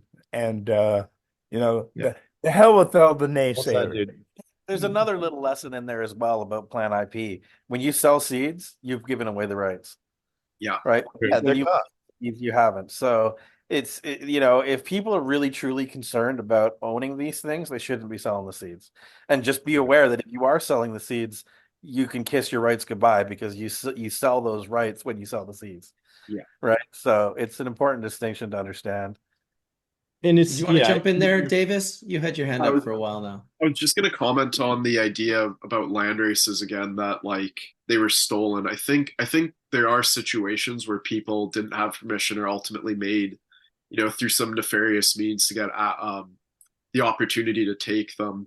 But I mean, like I've got 5 contacts, 3 are family friends of mine, which is where I've sourced and developed my germplasm library. And I can speak for my family friends that are preservationists and like very much into, preservation of culture, history, all of that, not just into cannabis, that they want to make sure that, the information from those regions, the type of culture gets recognized, and ultimately like the hardships and everything that's associated. Because in a lot of these regions that are isolated, that there still is, cannabis cultivation that hasn't been adulterated. And I want to state while I'm saying that some of these areas likely have had adulteration over decades or even And centuries. were those seeds from imported into the United States, or were they coming from different countries? They're coming from different countries originally. Then it was illegal. Yeah, I guess that's fair to say. I'm always just making the point that There's no ifs, ands, or buts about it.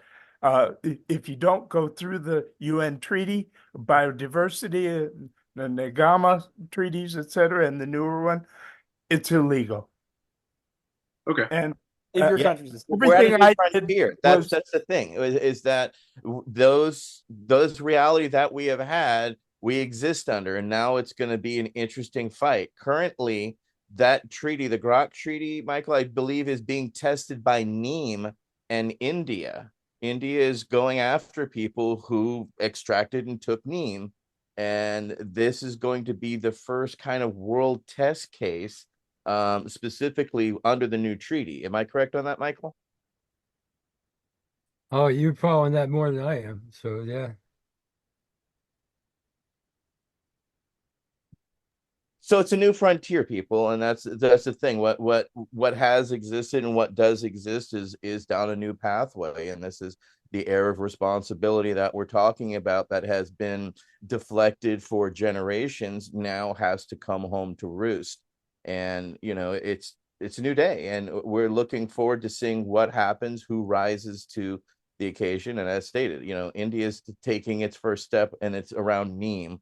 And neem is a type of tree that you can press the oil out of the leaves, and it has been used. I know I have used it as a natural disinfectant or cleaner of plants and gardens. So it's going to be interesting to see, because no one has gone this way with cannabis yet, but now there is precedence, and somebody's going to fly and run with that flag. well, with neem too. It's been used for thousands of years as a toothbrush in India. Just the stems. Hey, just to say, if you're in Canada and those seeds came into the country, Canada is not a signatory to the Nagoya Protocol. So again, it comes down to enforcement. Unless you were like advertising it as directly from a certain population down in South America, there's no enforcement action to go after you, because Canada is not part of a signatory to the party, right? And even within the Nagoya Protocol, it's more about systems and less about enforcement. Like, there is no real enforcement arm to the treaty. So, like, if you violate the rules, there's nobody to come after you. Yeah. Right. So it's like these, again, that's what I was saying. Like, these systems are kind of, to a degree, they're opt-in. Now, Holland is in a different boat, right? Because Holland is a signatory to these treaties. Yeah. I think all the European nations are. So, maybe that could affect trade of that variety in Europe, but it won't in Canada. Yeah. So, these things aren't so cut and dry. Just because there's a treaty, it doesn't mean that people aren't going to still do these things. There's all sorts of treaties that North Americans and, principally Canada and the United States, which are really a lot of the offending nations in these cases, the government just said, hell no, we're not signing on to that. And Holland's not so holy. I mean, remember where the tulip came from. It came from Turkey or that general area. And Holland is the one who took tulip to its heights. Yeah. I have Sorry, go ahead. Go ahead, Mike. I have a vision of, hopefully not too naive vision, that these large interests, huge corporate interests, and individual, small societies of growers, indigenous peoples, craft growers, traditional medicine people, etc., can not just sort of coexist, but actually really support each other. That I would contend colonialism took great products and drove them into the ground. And if you want to have sustainability, you need to maintain that conduit between the source and the end product. Big corporations that have tried to get away from that and create their own universe have really blisteringly failed. The Monsanto model is not doing too well in our modern age. So no, it's more like dual fruit. Yeah. It's funny because Europe has all these rules about you're not allowed to import plant products, like products of plant varieties that aren't registered, right? But when it comes to cannabis, they're importing all sorts of unregistered varieties, and nobody even says anything about it. So it's really, I don't know, like but that should change. Hopefully that's what ATN's saying. Hopefully that's the new frontier. It's hard to say who will put their first toe on that line, but the emergence of international regulated medicinal cannabis markets and sales is a good first step. Mm-hmm. And there's and it's like the United States. It's like trying to tie together all these patchwork rules that are so different. It becomes a quilt, right? Like if any seeds are found in the legally imported international cannabis, the growers here in America will use them. Yeah. I'm not sure it's legal, but they'll use them. And I was just going to say, there's no guarantee that even if you go through the legal pathway, that you're bringing the most benefit to the people who should be getting that benefit. So like right now, you've got all these companies which are, operating in a gray area in this land race, Pakistan, Afghanistan, Nepal, India, seed exchange world that's happening right now. And it's really big. It's great. And some of them are working with local people to, share the profit and to help tell the story. And, it's kind of a social equity play enrolled in there. But so is that better, to do it on the grassroots level, working with the tribe in the Amazon directly versus working through all the proper channels? It gets filtered out. And I think that's a challenge. And I'm just bringing that up because some of the people that are doing this, I feel, are ethical, and they're going there. They're going like, look, I'm going to go to Nepal. I'm going to source seeds. I'm going to sell them in the US. I'm going to share profit with the people in Nepal. I'm going to tell their story. I'm going to, but they're doing it. They're totally violating the Plant Protection Act, right? So it's like which rules are we obeying? Okay, so we go by the ethical rules of what we decide is right for the original peoples, and we totally ignore the cosmic brother law. Yeah, we totally ignore the rules of the government, that puts these laws in place for like protection of the industry, protecting the industry. I was saying this like in 2017 in Canada, we were importing stuff into the Canadian system, and everything that we brought in had to go through phytosanitary. And then you get these cowboys that are bringing stuff up from the United States because it's a clone with a hot name. And by the way, it also has like cyclamen, russin mites, and hop latent viroid, right? Yeah. And all of a sudden, hop latent viroids running like a hot fire going through everybody's grow room. Like, what do you think that cost, right? What do you think that cost the industry? It's still costing the industry. Still costing the industry today. Yeah. And so it's unfathomable the number what has been lost due to that, right? Yeah. So I'm not saying that all government regulations should be followed to a T, but like they're put in for a reason, right? And when we operate outside of those systems, there's consequences. So yeah, these are really complex discussions with so many things to take into account, and it almost feels like we had these discussions turn into, oh, it's a big complicated thing, let's just keep doing what we're doing, right? Like there's too much friction there. Let's just keep going along with the status quo. And I think we also can recognize that it's also not the way to go. We have to evolve. We have to be willing to evolve. We have to, yeah, it's a complicated one. I think this pivots very well into Bryan's conversation today, which is this blight. And it kind of talks to the other side of breeding, right? When you're putting plants together, like maybe make a point on getting rid of some of these things that are susceptible to viroids and diseases and all of these things. So Bryan, ever so patient, my friend. You are definitely patient. 3 hours and 12 minutes, but you're up.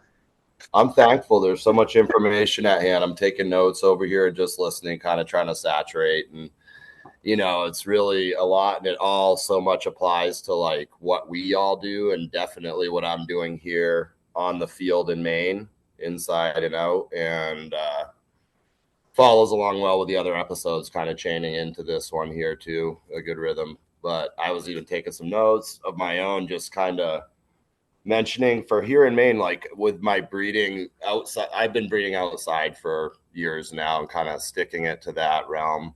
So in Maine, in typical fashion, I've usually paid attention to like smell up front when I'm breeding for the terp showing early. So I'll go for what I call 2-week terps, but I've also followed it with like a taste to effect. And I'd look at the look thereafter even, and just more go for smell up front, really good taste into the effect, and then leaning into other, areas too. But for outside, why I breed outside is because of the health and resistance factor. And I'm looking for overall health in the past years.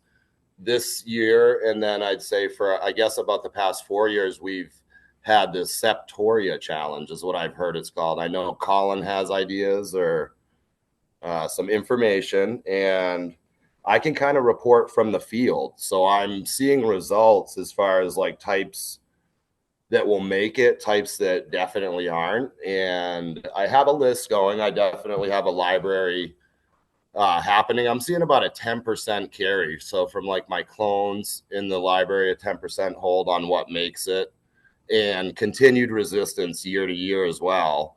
But I'm definitely seeing a lot of damage, and I'm seeing some new types that are showing faces. I'm even, for the defense, I've seen some stuff kick into defense later on now, like as it switches to fungal in the root zone from the vegetative, and it seems to carry on a health fight or resistance. But I'm learning a lot about, I don't know much about it, but I'm learning from the field about septoria, at least here in Maine. I'm hearing it's hitting other areas like, New York, Michigan. I think it's not been talked about yet enough and much. So it's kind of elephant in the room. And this stuff's a wipeout, quicker damage than I've seen anything. I've seen different forms of it. I'm talking to, like not scientists, but soil pros here. And we're just discussing it. There's chats going on today locally even. And it's pulling off a good enough product at the end. It's definitely affecting yield. The hash is coming out still really good, even through some of the like strip it off, get it right down to bare. The flower seems to be kind of, for some reason, into the portion, into flowering, it seems to fade or not have as much of a hold, but it wants to kill the plant leaf off and live again. And I've definitely seen it this year go for like a drive down to the soil to a systemic carry, which seems to behave like a mycorrhizal or a form of fungal that follows rooting in the rhizosphere. So I think this is where it would maybe open up to some conversation. I have heard that trichoderma is being applied to several forms out of some people in New York, actually. And I haven't dug into it, but I mean, it makes sense to me, but I want to kind of open it up to see what people think. In my opinion, it's kind of looking for perhaps like a fighter or an isolated strain or strains of fungal that are still beneficial or non-harming to the plant that would actually perhaps be able to inoculate into the compost, inoculate around. But just to share it from the field reporting back, I'm definitely walking the woods, and I see this stuff changing our landscape. It's taking trees down in the woods, certain type, like quick growing alder poplar. There's maples or oaks affected. And it's changing the landscape. And I just haven't heard that much about this getting opened up yet. So would hope to open it up to some people here for knowledge or information sharing, So yeah, So on the East Coast, I've noticed it on native plants all over the place, and I never saw that. You and I both grew up on the East Coast, and we've been Scary. growing cannabis for close to 30 years out here now. Yes, sir. And it's yeah, septoria has been a big issue.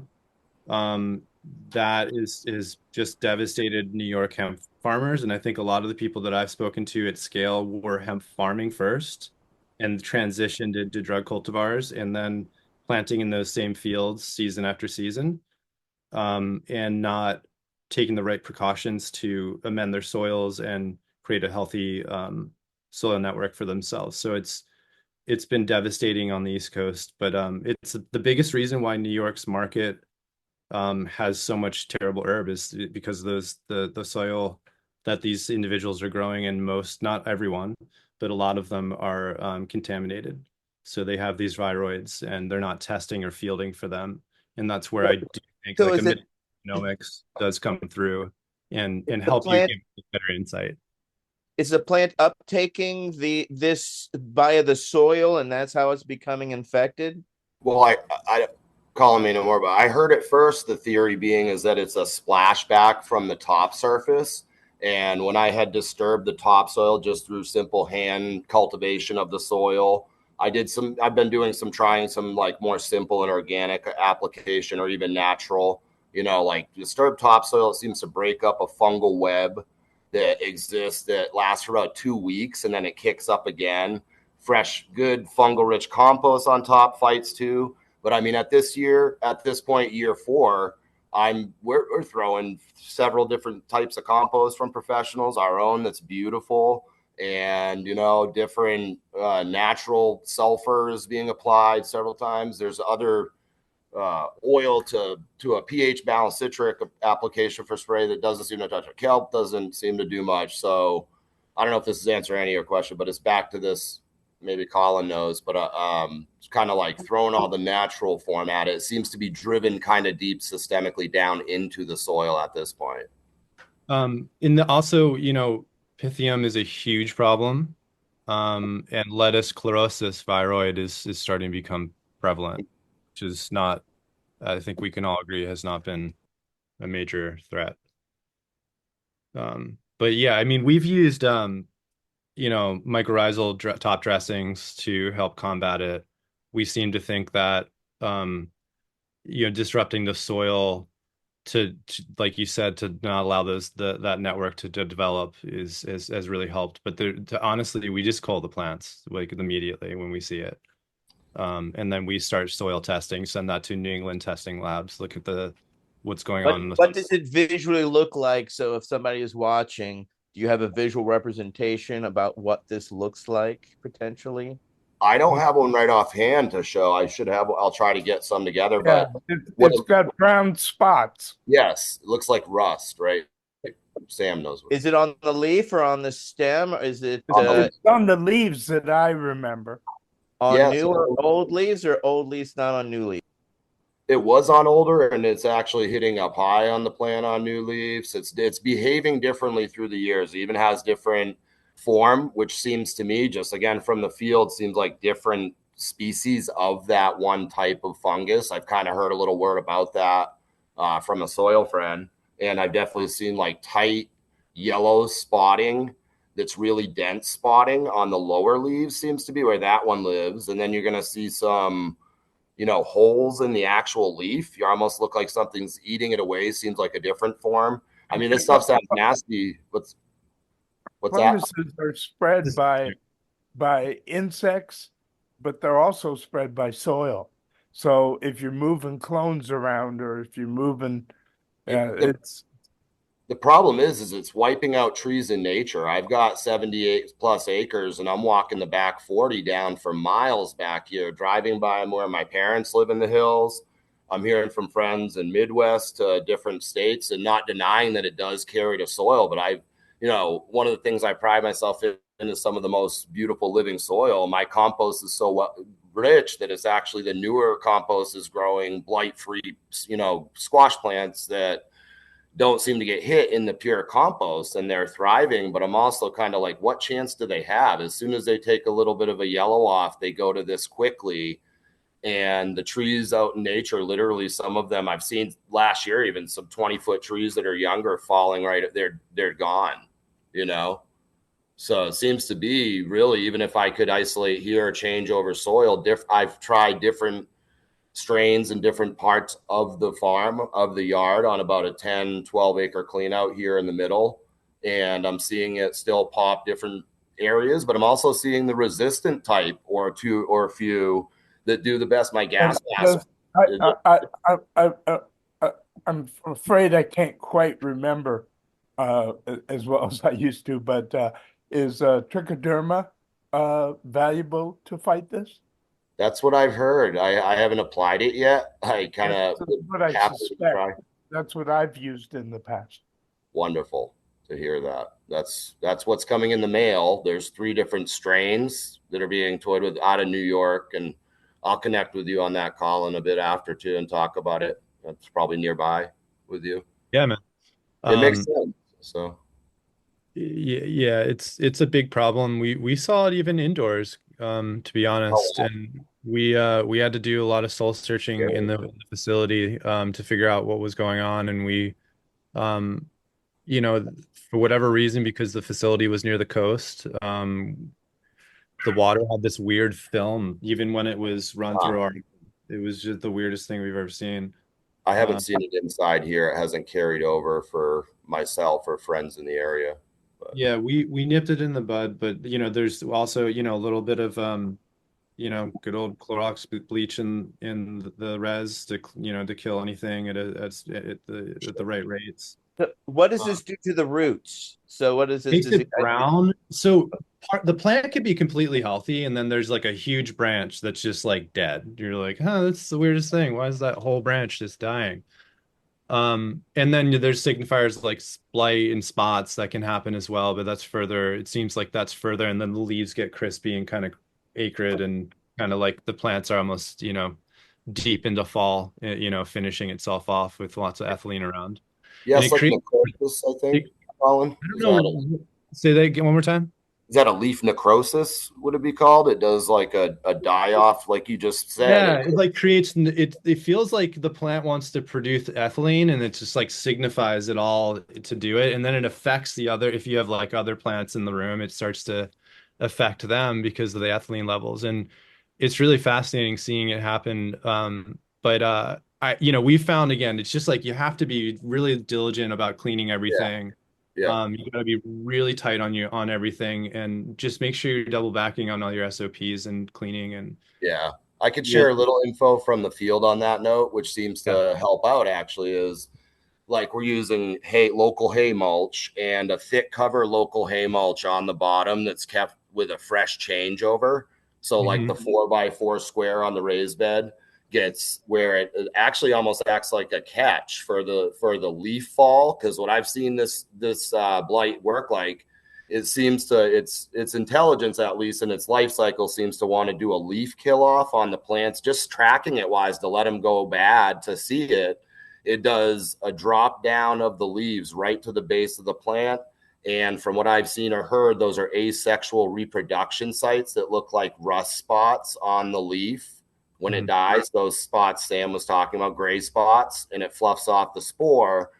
And it definitely seems like it wants to kill those leaves right off and behave where it wants to catch water, live right there, and spread from there to go systemic. So like a fresh turnover of mulch under the plant, where you can actually, you know, keep the plants as clean as you can.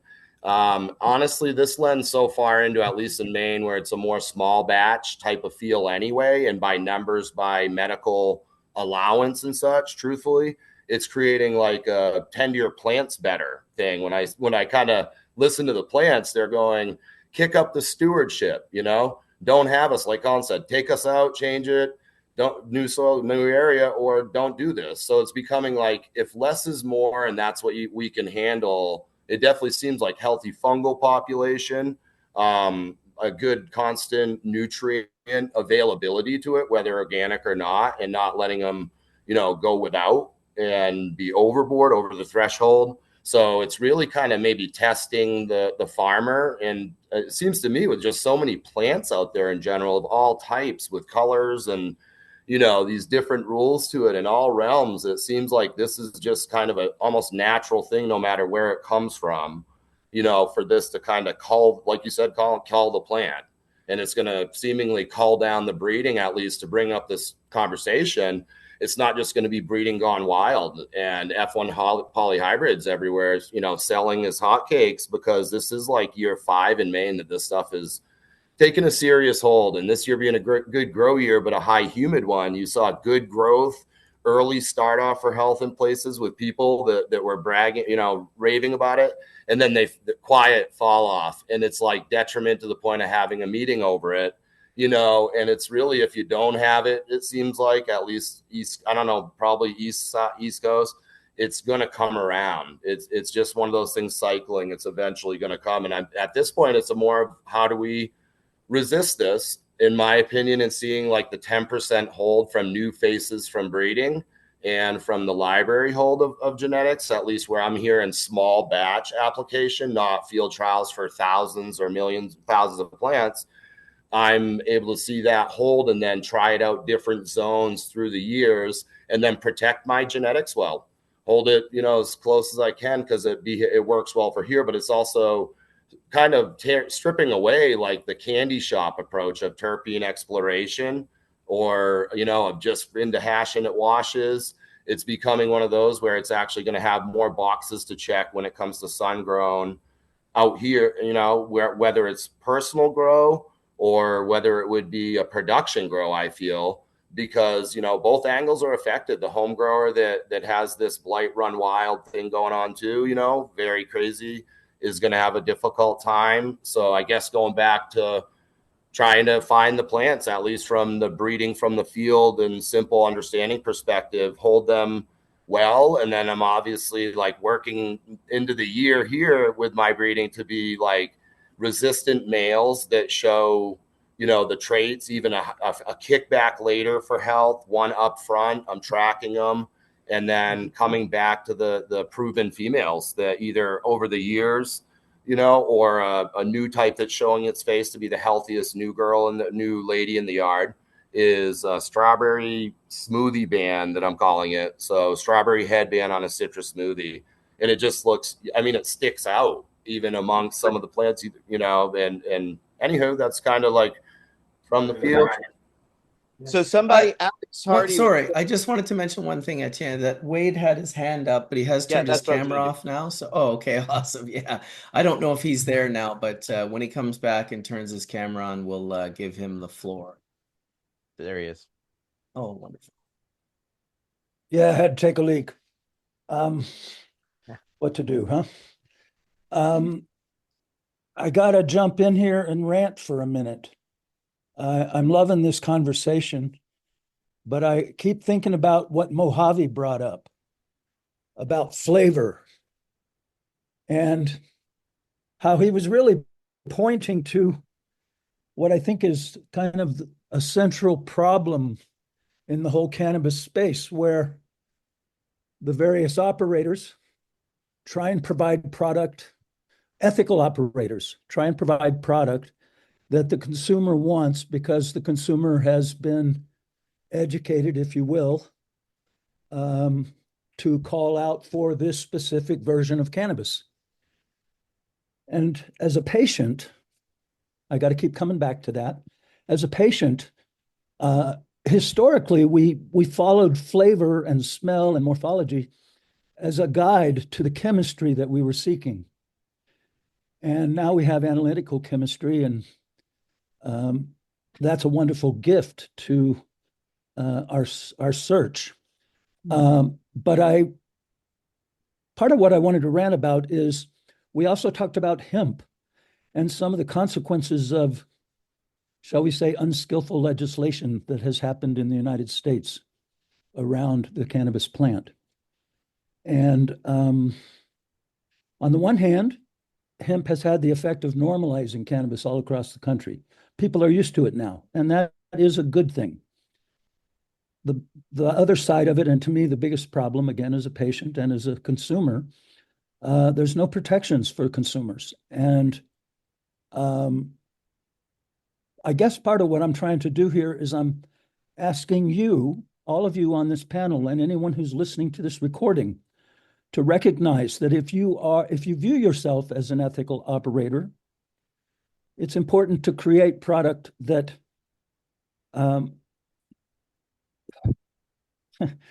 satisfies the consumer while ideally preserving the beneficial effects of cannabis other than the drug high.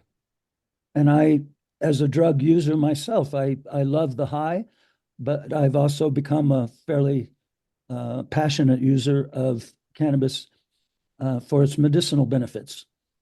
And to me, the whole thing of legalization, we wouldn't be here if it wasn't for the medicinal benefit. And yes, flavor guided us for many years to that medicinal benefit that we were seeking. But I'm calling on, again, those of us who are ethical operators to preserve the genetics that you have, to call out the thing, because that's been the other big topic, is these various pathogens that threaten this plant. And we all know the global plant isn't really threatened. We're really talking about the commercial market. Anyway, I'm going to stop there. I feel it really strongly that if you know what you're doing with this plant, do it with your heart and your consciousness at the forefront. And I'll stop there. Thank you. Awesome. A man who says Love you, little, Wade. but when he says things, it sticks. It's beautiful. Alex Hardy in the chat was also suggesting kombucha and airflow for septoria. He's an arborist who's in there, so that was his suggestion. So thank you for that, Mr. Hardy. Airflow for sure. That's a new one. Kombucha makes sense though. For trying it out. Like Yeah, I had a gentleman reach out to me recently from Estonia, and he had a couple of interesting things to share. The one is just another new method of isolating trichome heads. I'm sure we'll be speaking about it in the very near future. But the other one was he had this product. I won't say the name yet, but we'll let you know in the near future here. But he was talking about maybe coming and visiting Canada and the US and maybe getting some of this product to people who had HLVD. And I was just talking to him while we've had this conversation, and he was like, "Oh, septoria, yeah, if it's bacteria and fungal problems, it's much easier to prevent and cure." And so I sent you that email, Bryon, and maybe we'll make it so you can get some of that product to see if you can't combat that. Wonderful. Trying some stuff out. Thank you. Awesome. Well, we got 26 minutes left before we hit the 4-hour mark. What a great conversation today. I'm definitely down to freestyle for another 26 minutes. And, you know, if I haven't said it once already, I appreciate all of you for showing up. The heavy hitters came out today. It's been great conversation. Really nice. And yeah, it's good. People are appreciating it. 300 people watching live right now. So we're getting those numbers up each week. This being our 5th week. People like consistency. Gives them sort of, I don't know, just makes you feel good. It's warm and fuzzy. It's like comfort food in the fall. Be consistent. Okay. And go ahead. Gotta thank you, Marcus, because thank you for restarting what you started a decade ago. And you know, I love coming here. I love learning. I love hearing, opening up with Ethan Russo and Sam. It just makes my heart sing in happiness for cannabis, because there's just nothing like these discussions to have growers, farmers, producers, providers from different countries all talking all things cannabis in a very intelligent, logical, yet passionate way that, is backed in a root of science, which I think is most important. And I celebrate all of you and thank you kindly for just being a small part of this. Absolutely. And I think, part of the important fact is, listen, we're spitballing always. We try to be as accurate as we can. Of course, we make mistakes and get things wrong sometimes as well. I think to be a thinking human being and share your perspective, you have to take the chance that you might make a mistake. And you might even offend someone along the way as well. But I like that we're doing it. I like that for the most part, you guys are quite conscious. Really, I felt like when Wade said what he said about, leading with your heart, I feel that about most all of you, almost, I would say all of you, really. I know all of you personally, and you lead with your heart. And I think I think authenticity has an important place in all of this. People appreciate authenticity, and that's what I feel a lot of when I get together with you guys on Sunday morning and chat. Go ahead, Sam. Unfortunately, the industry as a whole, I think there's a lot of black-hearted individuals. A lot of people, their focus is monetary return. I've met them. You're not wrong. They're everywhere, but that's why being patients and providers has been important for all of us, because we're able to share our experiences with others, and this gives us an area and a way to do so. You're a provider, you provide, Bubble Man, to Canadian providers, and we have various scientists on here who are actively doing in the science that has been definitely neglected for decades on end. And we're at a unique precipice in time. Yeah, there's an industry and it's all full of sharks, but the sharks have always been there. They're just more prevalent, and we can see them in the water now. But it's not going to stop the people who are doing it for the right reasons for doing it. The only way to get rid of the sharks is probably to take the money out of cannabis. Yeah, but the sharks are in the ocean, and they're not taking over the ocean. The ocean is flourishing. Well, Just got to figure out a way to flourish. But if the reason the sharks are interested in cannabis is because they see it as an income generator. Of course. Listen, that's the reason a lot of people were interested in cannabis for a very long time. And albeit I'll even say that some people who have a much more leading with their heart perspective today would admit that when they got into cannabis, it was to pay for their mortgage and some other things, which is fine. In my opinion, whatever way cannabis can infect our souls and minds and get in there and bore in there and get us growing it, I support it all. And to be honest, I'd rather see, for example, people like ex-judges, ex-police officers, ex-prison officers, I'd rather see them being greedy and working with cannabis than being what they were and locking cannabis people up. Yeah. Yeah. Amen to that, dude. That's the sermon of the day. I kind of want to know what are Chimera and Skunkman Sam smoking on, and what is everybody else smoking on in chat? I haven't seen that in a while. What are y'all smoking on, Chimera? What we're smoking on is white albino rosin. It's grown on alligator feces in the sewers of New York. Huh. It's actually a pretty nice little rosin. I actually went down to meet someone at a coffee shop today, so I had a joint of the Grin Spoon, or what it used to be called, the Quays, the one I'm talking about, with all the calyxes and not real bud structure. Oh yeah. But man, I'm not a big cannabis burner, so it was weird sitting there smoking this joint that kept going out, but I was reminded myself that I was in Holland. Speaking of, I had a thought earlier in the show when someone put up the medicine bottle, the old medicine bottle. I guess that was Michael, and it listed the ingredients, and it was cannabis with all these other things in it, right? And it made me think when we started talking about these botanically derived terpenes that we have a little bit of cannabis and a lot of other stuff in it.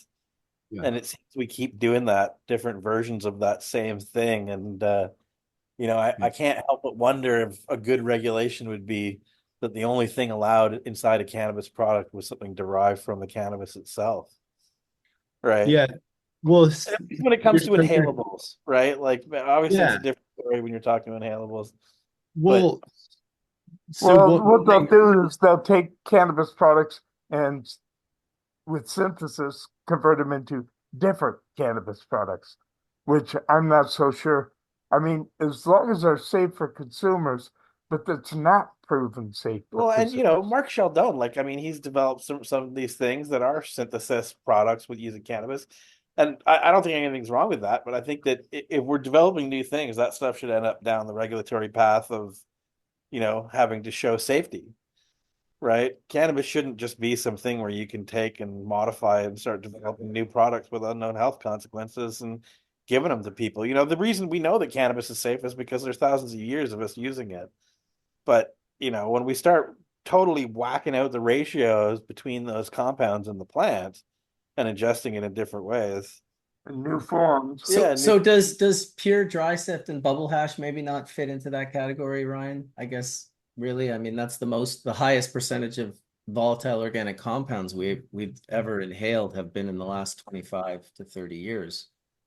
So I was gonna and rosin, well, again, the way I see it with a natural product is how are you going to stop people from doing it? How are you going to remove that right of them to use the plant as they will, right? And that's why I kind of, like I was going down that road when we talked about it earlier. I'm right into like plants that are 15% THC because maybe when you make them into a hash, they have a different ratio of the terpenoids to, say you take a high terp line, like say we're talking about that 6% terpene line that we developed, right? You've got essentially twice as much or more terpenoids in a ratio to cannabinoids. And so when you concentrate that down naturally, you have a different ratio, right? And so I think that there's like, when you talk about headspace and, and how your head actually feels after consuming these products, like I really am a believer in, not everything has to be 30% plus THC in the flower, right? Yeah. Like I get the novelty of it. But it doesn't mean that you have to make all products out of that stuff, right? And I kind of feel like with the way that the regulations go and the distributors, like the distributors want high THC products because they know that in the past those high THC products have sold, right? And so they know that they can put their money into a whole bunch of stock on that and they're not going to lose money. It's also I think we also got to recognize, I mean, maybe this isn't the same in the States, but definitely in Canada, the flower market is kind of going away and more people are moving to pre-rolls, right? And so when you're in a pre-roll environment, those consumers aren't interacting with the flower in the same way that we do, right? And so is that a generational thing? Maybe change, maybe. They might right? take But a dry hit off of it. Yeah, but it's not the same as it's rolling it, smelling exactly. Transforming it from a bud into a joint, that whole experience of getting it in your fingers more than you would. Yeah, it's wild. That's definitely a way of looking at it. And you're not wrong. I go to my daughter's, the dispensary that she works at is Happy Isle in Horseshoe Bay, not too far from my house. And I'll just go visit her sometimes and hang out for, 10 or 15 minutes. And every single person comes in and they're like, what do you got for like the cheapest indica pre-roll, 1 gram, 20%? Like, it's very funny how they're ordering cannabis. And obviously this is what we fought for, right? You just want it to make it available. And I suspect that as much as we want, and I think it's important what we're doing, stewarding these volatile organic compound profiles and all of the breeding work that guys like Ryan and Skunkman Sam and many other people have done. These are super important factors. We're preserving different aspects, but that'll never change the fact that 85% or more of the industry gives like zero fucks about any of it. They're happy with floor sweepings with some distillate and botanical terp sprayed on it, and they just love it. And I don't know if you could ever fight that. Well, and Marcus, I mean, like, you're such a purist, and David and myself are also like that. I think a lot of people on the panel are. We're such purists that we want that absolutely finest part of the market, or not the part of the market, part of the plant, and to deliver that to the market with pride and say like, hey, this is something that I love, you should check it out. We are like an anomaly, right? Like most people don't want that stuff. Yeah. And even worse in Canada, the people who do want that stuff like hate anything to do with government weed. Any of the people that have learned how to grow their own weed and make their own hash, they're like the one group of people that might support you and keep you from going bankrupt in that venture of trying to bring that to market are like specifically won't buy weed from the legal government stores. Yeah. Yeah, like I don't know. I've noticed like the needs of the consumers because generations socially are different. I mean, they interact differently. They're on their phone, they're buying things quickly, they're looking to put their cart together before they even go to the dispensary and they pick the thing up rather than even shop.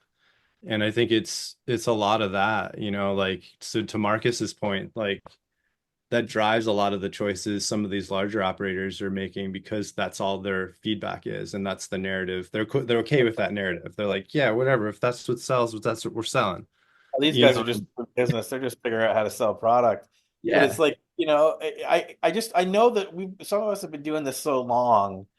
Like, for example, I think back with Marcus and having these incredibly strong hashes, not that they were strong, but incredibly pure hashes, and seeing people react to those medicines through Hill's dispensary, right? And the government looks at us and we say, hey, we got this product that's like 50, 60, 70% THC. They don't understand that we have just refined the best parts of the plant and removed we've washed away the green parts of the plant and kept the important medicine part of the plant, right? And when you give that to people in real need, they don't have to consume all this burning plant material, right? And so you can do one lungful and get a real dose. And people like Etienne and everybody else on this panel that's worked with people and that need cannabis, it's like the purer, the stronger the medicine, the better and more complete, right? Like, when I talk, like I'm talking like pure, really nice hash rosin or super refined bubble. They can use a lot less of it, and it's less harmful to them. Yeah, and so the government comes along and slaps an extra 20% tax on that and makes it less competitive in the marketplace, right? Like, it's just the whole way that we've done this thing is completely backwards. And a lot of these lessons and these beautiful things that we found out about the plants, it's just, you see the way that it's playing out. Like Marcus said, 80% of the people are coming in looking for cheap, potent pre-rolls. It's bizarre. Yeah, we're also trying to mimic other industry, which is sad because we aren't those industries, and I keep saying that to everyone. It's just like, just because there's a strawberry Farrakhan product that could say strawberry cough and you could use 4% of that and it costs you 30 cents to grab and put in your vape and you can now call it strawberry cough, doesn't mean you should, And then on the flip side of that, because you struck a chord with me earlier on the vape side, like what I learned from a tox point of view, like there's tons of terps, like polygones are just low-hanging fruit. Like polygones really toxic, like, and that can show up in, very toxic levels in certain cultivars. And we have to be very cognitive of that, to your point, as we move forward, because there's more to this. Is it a monoterpene or is it a sesquiterpene? I believe it's a sesquiterpene. Monoterpenoid. Yeah, it's oxidized. Right. Then it'll go away quicker if you cure it. Yeah. So concentrations we learned in the medical and medicinal end is definitely all about harm reduction. And believe it or not, one of the work that we've been doing at the UN, we just got harm reduction put into the UN after 24 years. It took 24 years just to get 2 words inserted into a goddamn treaty. So just so you know how long it takes some time to make change. But yes, it's key. I just had another comment about the, again, I'm probably like a broken record on this, but when we were talking about people going into stores and asking for the stronger product, again, I think it just comes down to the information that's accessible. I think that, and just like Ryan, you're pointing out about the lower THC varieties that would be higher in terpenes or higher in other compounds, I think as we progress as an industry, ultimately people will understand that and go for it. I think it's just, we're really, even though the industry's been around for a while now, like we still really are in the juvenile stages of it all, the juvenile understanding of it. It's just going to take proper education and more people understanding it to get to that length and get those kind of products out there. Because like there's also, as much as people might be demanding it, there's also a lot of people around me that are saying how strong it is. And in terms of that being kind of like a undesirable thing for it just to have that high potency. But also, again, it comes down to the price conscious idea of what you're buying. Well, it's a proverbial race to the bottom, folks. And when pre-rolls become the number one thing, the cheapest way to make pre-rolls is to take hemp at probably $100 or $200 a pound and spray it with THC that's been synthesized, because you could synthesize THC 10 times cheaper than you can growing it. So, I mean, that's just the reality that we live in, is that, a lot of that stuff that's at the smoke shops and even in all the bodegas in Manhattan, a lot of that stuff is just the cheapest shit you could possibly find.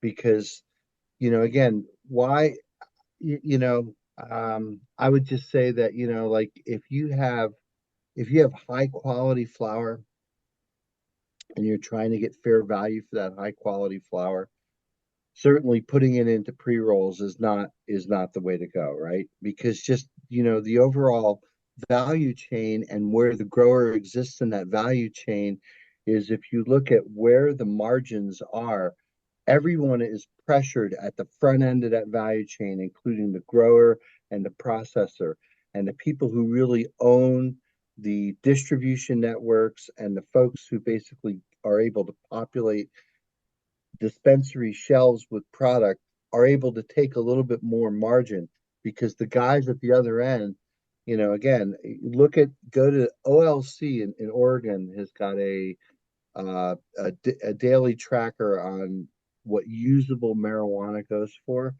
And right now, I mean, that number always floats around somewhere around, it used to be around 1,100, 1,200.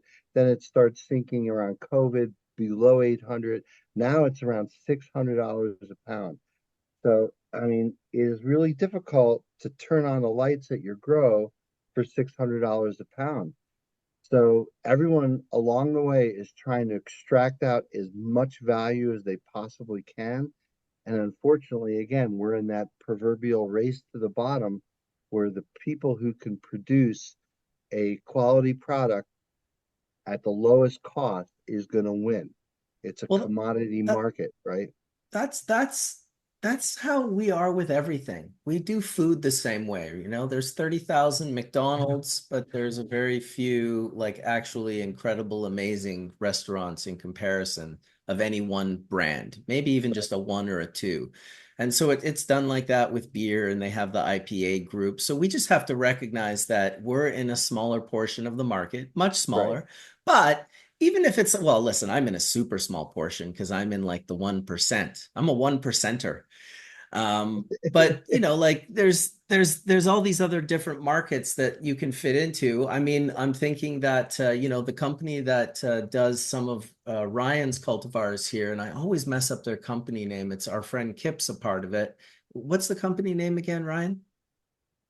Victoria Cannabis Company. Victoria Cannabis Company. They're doing exactly that, like taking dank buds and rolling them into pre-rolled joints. And so it's a smaller market, but it doesn't mean they won't do well with it. So when you hear us talking and we sound like we're upset and in a negative mindset about this, all the people who are watching realize that we prefer the much, much, much smaller percentage of the market that, when it's worldwide, is actually still a pretty substantial market. I mean, if 1 billion people were using cannabis and you were a part of the 1%, that is still substantial. That is still a lot. And I just kind of wanted to add that. We got 5 minutes left. Mark, Walmart is like a big retail. In fact, I think they're the largest company on planet Earth today. I think maybe next to Jeff Bezos's Amazon. And yeah, if you think about it, Marcus, you're absolutely right. But like, I'm thinking about like those customers that walked in to your daughter's dispensary, at some point, isn't it like, again, it's useful to think about, I guess, maybe like the microbrew beer model. So like those of us who love petty hash, yeah, we're like the microbrews, but the majority of the market drinks Swill, Budweiser, and Bud Light and Miller Lite. And so, yeah, so like the Walmart. Let me throw something at you here, Mark. As you know, I'm over in Europe here staying with Sam. And, I'm walking the streets around the neighborhood, and I know that you guys have both been here. There's all these little cheese shops, and there's all these little bakeries, and these little butchers and fruit shops and vegetable shops that are selling high-end, really special cultivars and meat types and cheese types and vegetable types. It's a cultural thing, right? Like there is this cultural thing where, North America, and I think it's probably population based, but there really is this thing where North America has a lot of industrial production, and that kind of stuff just doesn't fly over here, right? I mean, sure, you have those products, but it's much more normal to have really nice food and that kind of thing. And I think that cannabis will develop along those lines here. Yeah, And I just connoisseur, wonder if like the pre-rolls, connoisseur level. yeah. And Well, I think- but it's that the connoisseur level is more appreciated by the everyday person. Yeah, I Right? think what Brian's saying is how I view New York is like I have a very particular lens on New York that's because I've lived there for so long and I see a culture there that's unlike anywhere in the world. It's much like Europe, where sure, there's a bunch of crap that's going to be sold and it's their bodegas and they're going to get their coffee and their pre-roll, but there is a world where they do want really high-end stuff and they're going to want it every day, all day. And It's it does population density. It's when a town or a city gets to a certain size that a business like that can be supported by the 1%, right? Because very often the 1% isn't big enough to keep a business like that alive. Especially cannabis regulated business, it's a lot, right? So yeah, it's a No, I challenge. think you bring that up. So you're saying so right now there's varietals that these shops are selling like along with their cheese and No, for example, if you go to we went grocery shopping the other day and they have all these fruit varieties are more like they have these blackberries that are, the size of your thumb, right? And just all these products that are the result of specialty breeding that would never make it into the industrial supply chain in North America, right? Whereas where you live in an area where there's enough people that want a really high-end cheese or a really nice home bread or super fine fruits and No veggies. shit, give us Pop-Tarts and Fruit Loops. That's what we want in the United States. And wine in a box. And wine in a box, exactly. Wine in a box. And diabetes to go. You got the diabetes? For anybody who's watching, if you're developing those specialty cannabis businesses, like Marcus, you got to just keep doing it. Eventually, they'll pay off, and enough people will learn. And if not, you export it to somewhere where they appreciate it. I keep waiting for the world to grow up and only smoke dry sift, like all civilized beings like myself do. One day. Wonderful, man. Listen, that's it, dude. 12:59. We got 1 minute left. That's enough time for me to thank you all for coming and really stoked that you were at Sam's, Ryan. It's awesome to see you. I sort of stalked you on Twitter and had an idea that you were in the UK. Really sorry to hear about your mom, but glad you got to visit with David and Diana. That's pretty awesome. Thank you, Wade, for coming out and sharing, always profound. You've always got the good perspective. We sure appreciate you here at Hash Church. And it was nice to have some new folks with Chris Gassa and Davis Allen. That was really, really sweet. I'm sure we'll get you back on here again one day soon, Davis. Dr. Ethan Russo, you're not here with us anymore, but you were at the start of the show, and we appreciated that. Always nice to see you as well. I'm always amazed at how young Dr. Ethan Russo looks. Like when you actually figure out his age, you're like, dude, that guy's doing something right over there for sure. Thank you, Dr. Mark Scialdone and Colin and Etienne and Best Friend Farms, Bryon, totally appreciate you as well. And anyone else that I may be forgetting, all the people that have watched. We've had almost 300 people watching for 4 hours, which is incredible. I love the fact that that's the 1%. Again, it's kind of like it'll grow. We can get it out there. And once we hit the right sort of notes for people, more people will relate to what it is that we appreciate. So thank you, everybody, for coming on, sharing Hash Church. Thanks to Michael Krawitz for that history lesson. Those bottles were amazing. Dude, Michael, I'd love to have him back on as well. Love listening to him speak, and he's just got a sort of hypnotic voice, and you can tell he comes from a place of passion, as all of you guys do. So may the full milk bless your bowl sooner than later. And Johnny B's in Italy in the chat room right now. So shout out to you, Johnny B in Italy.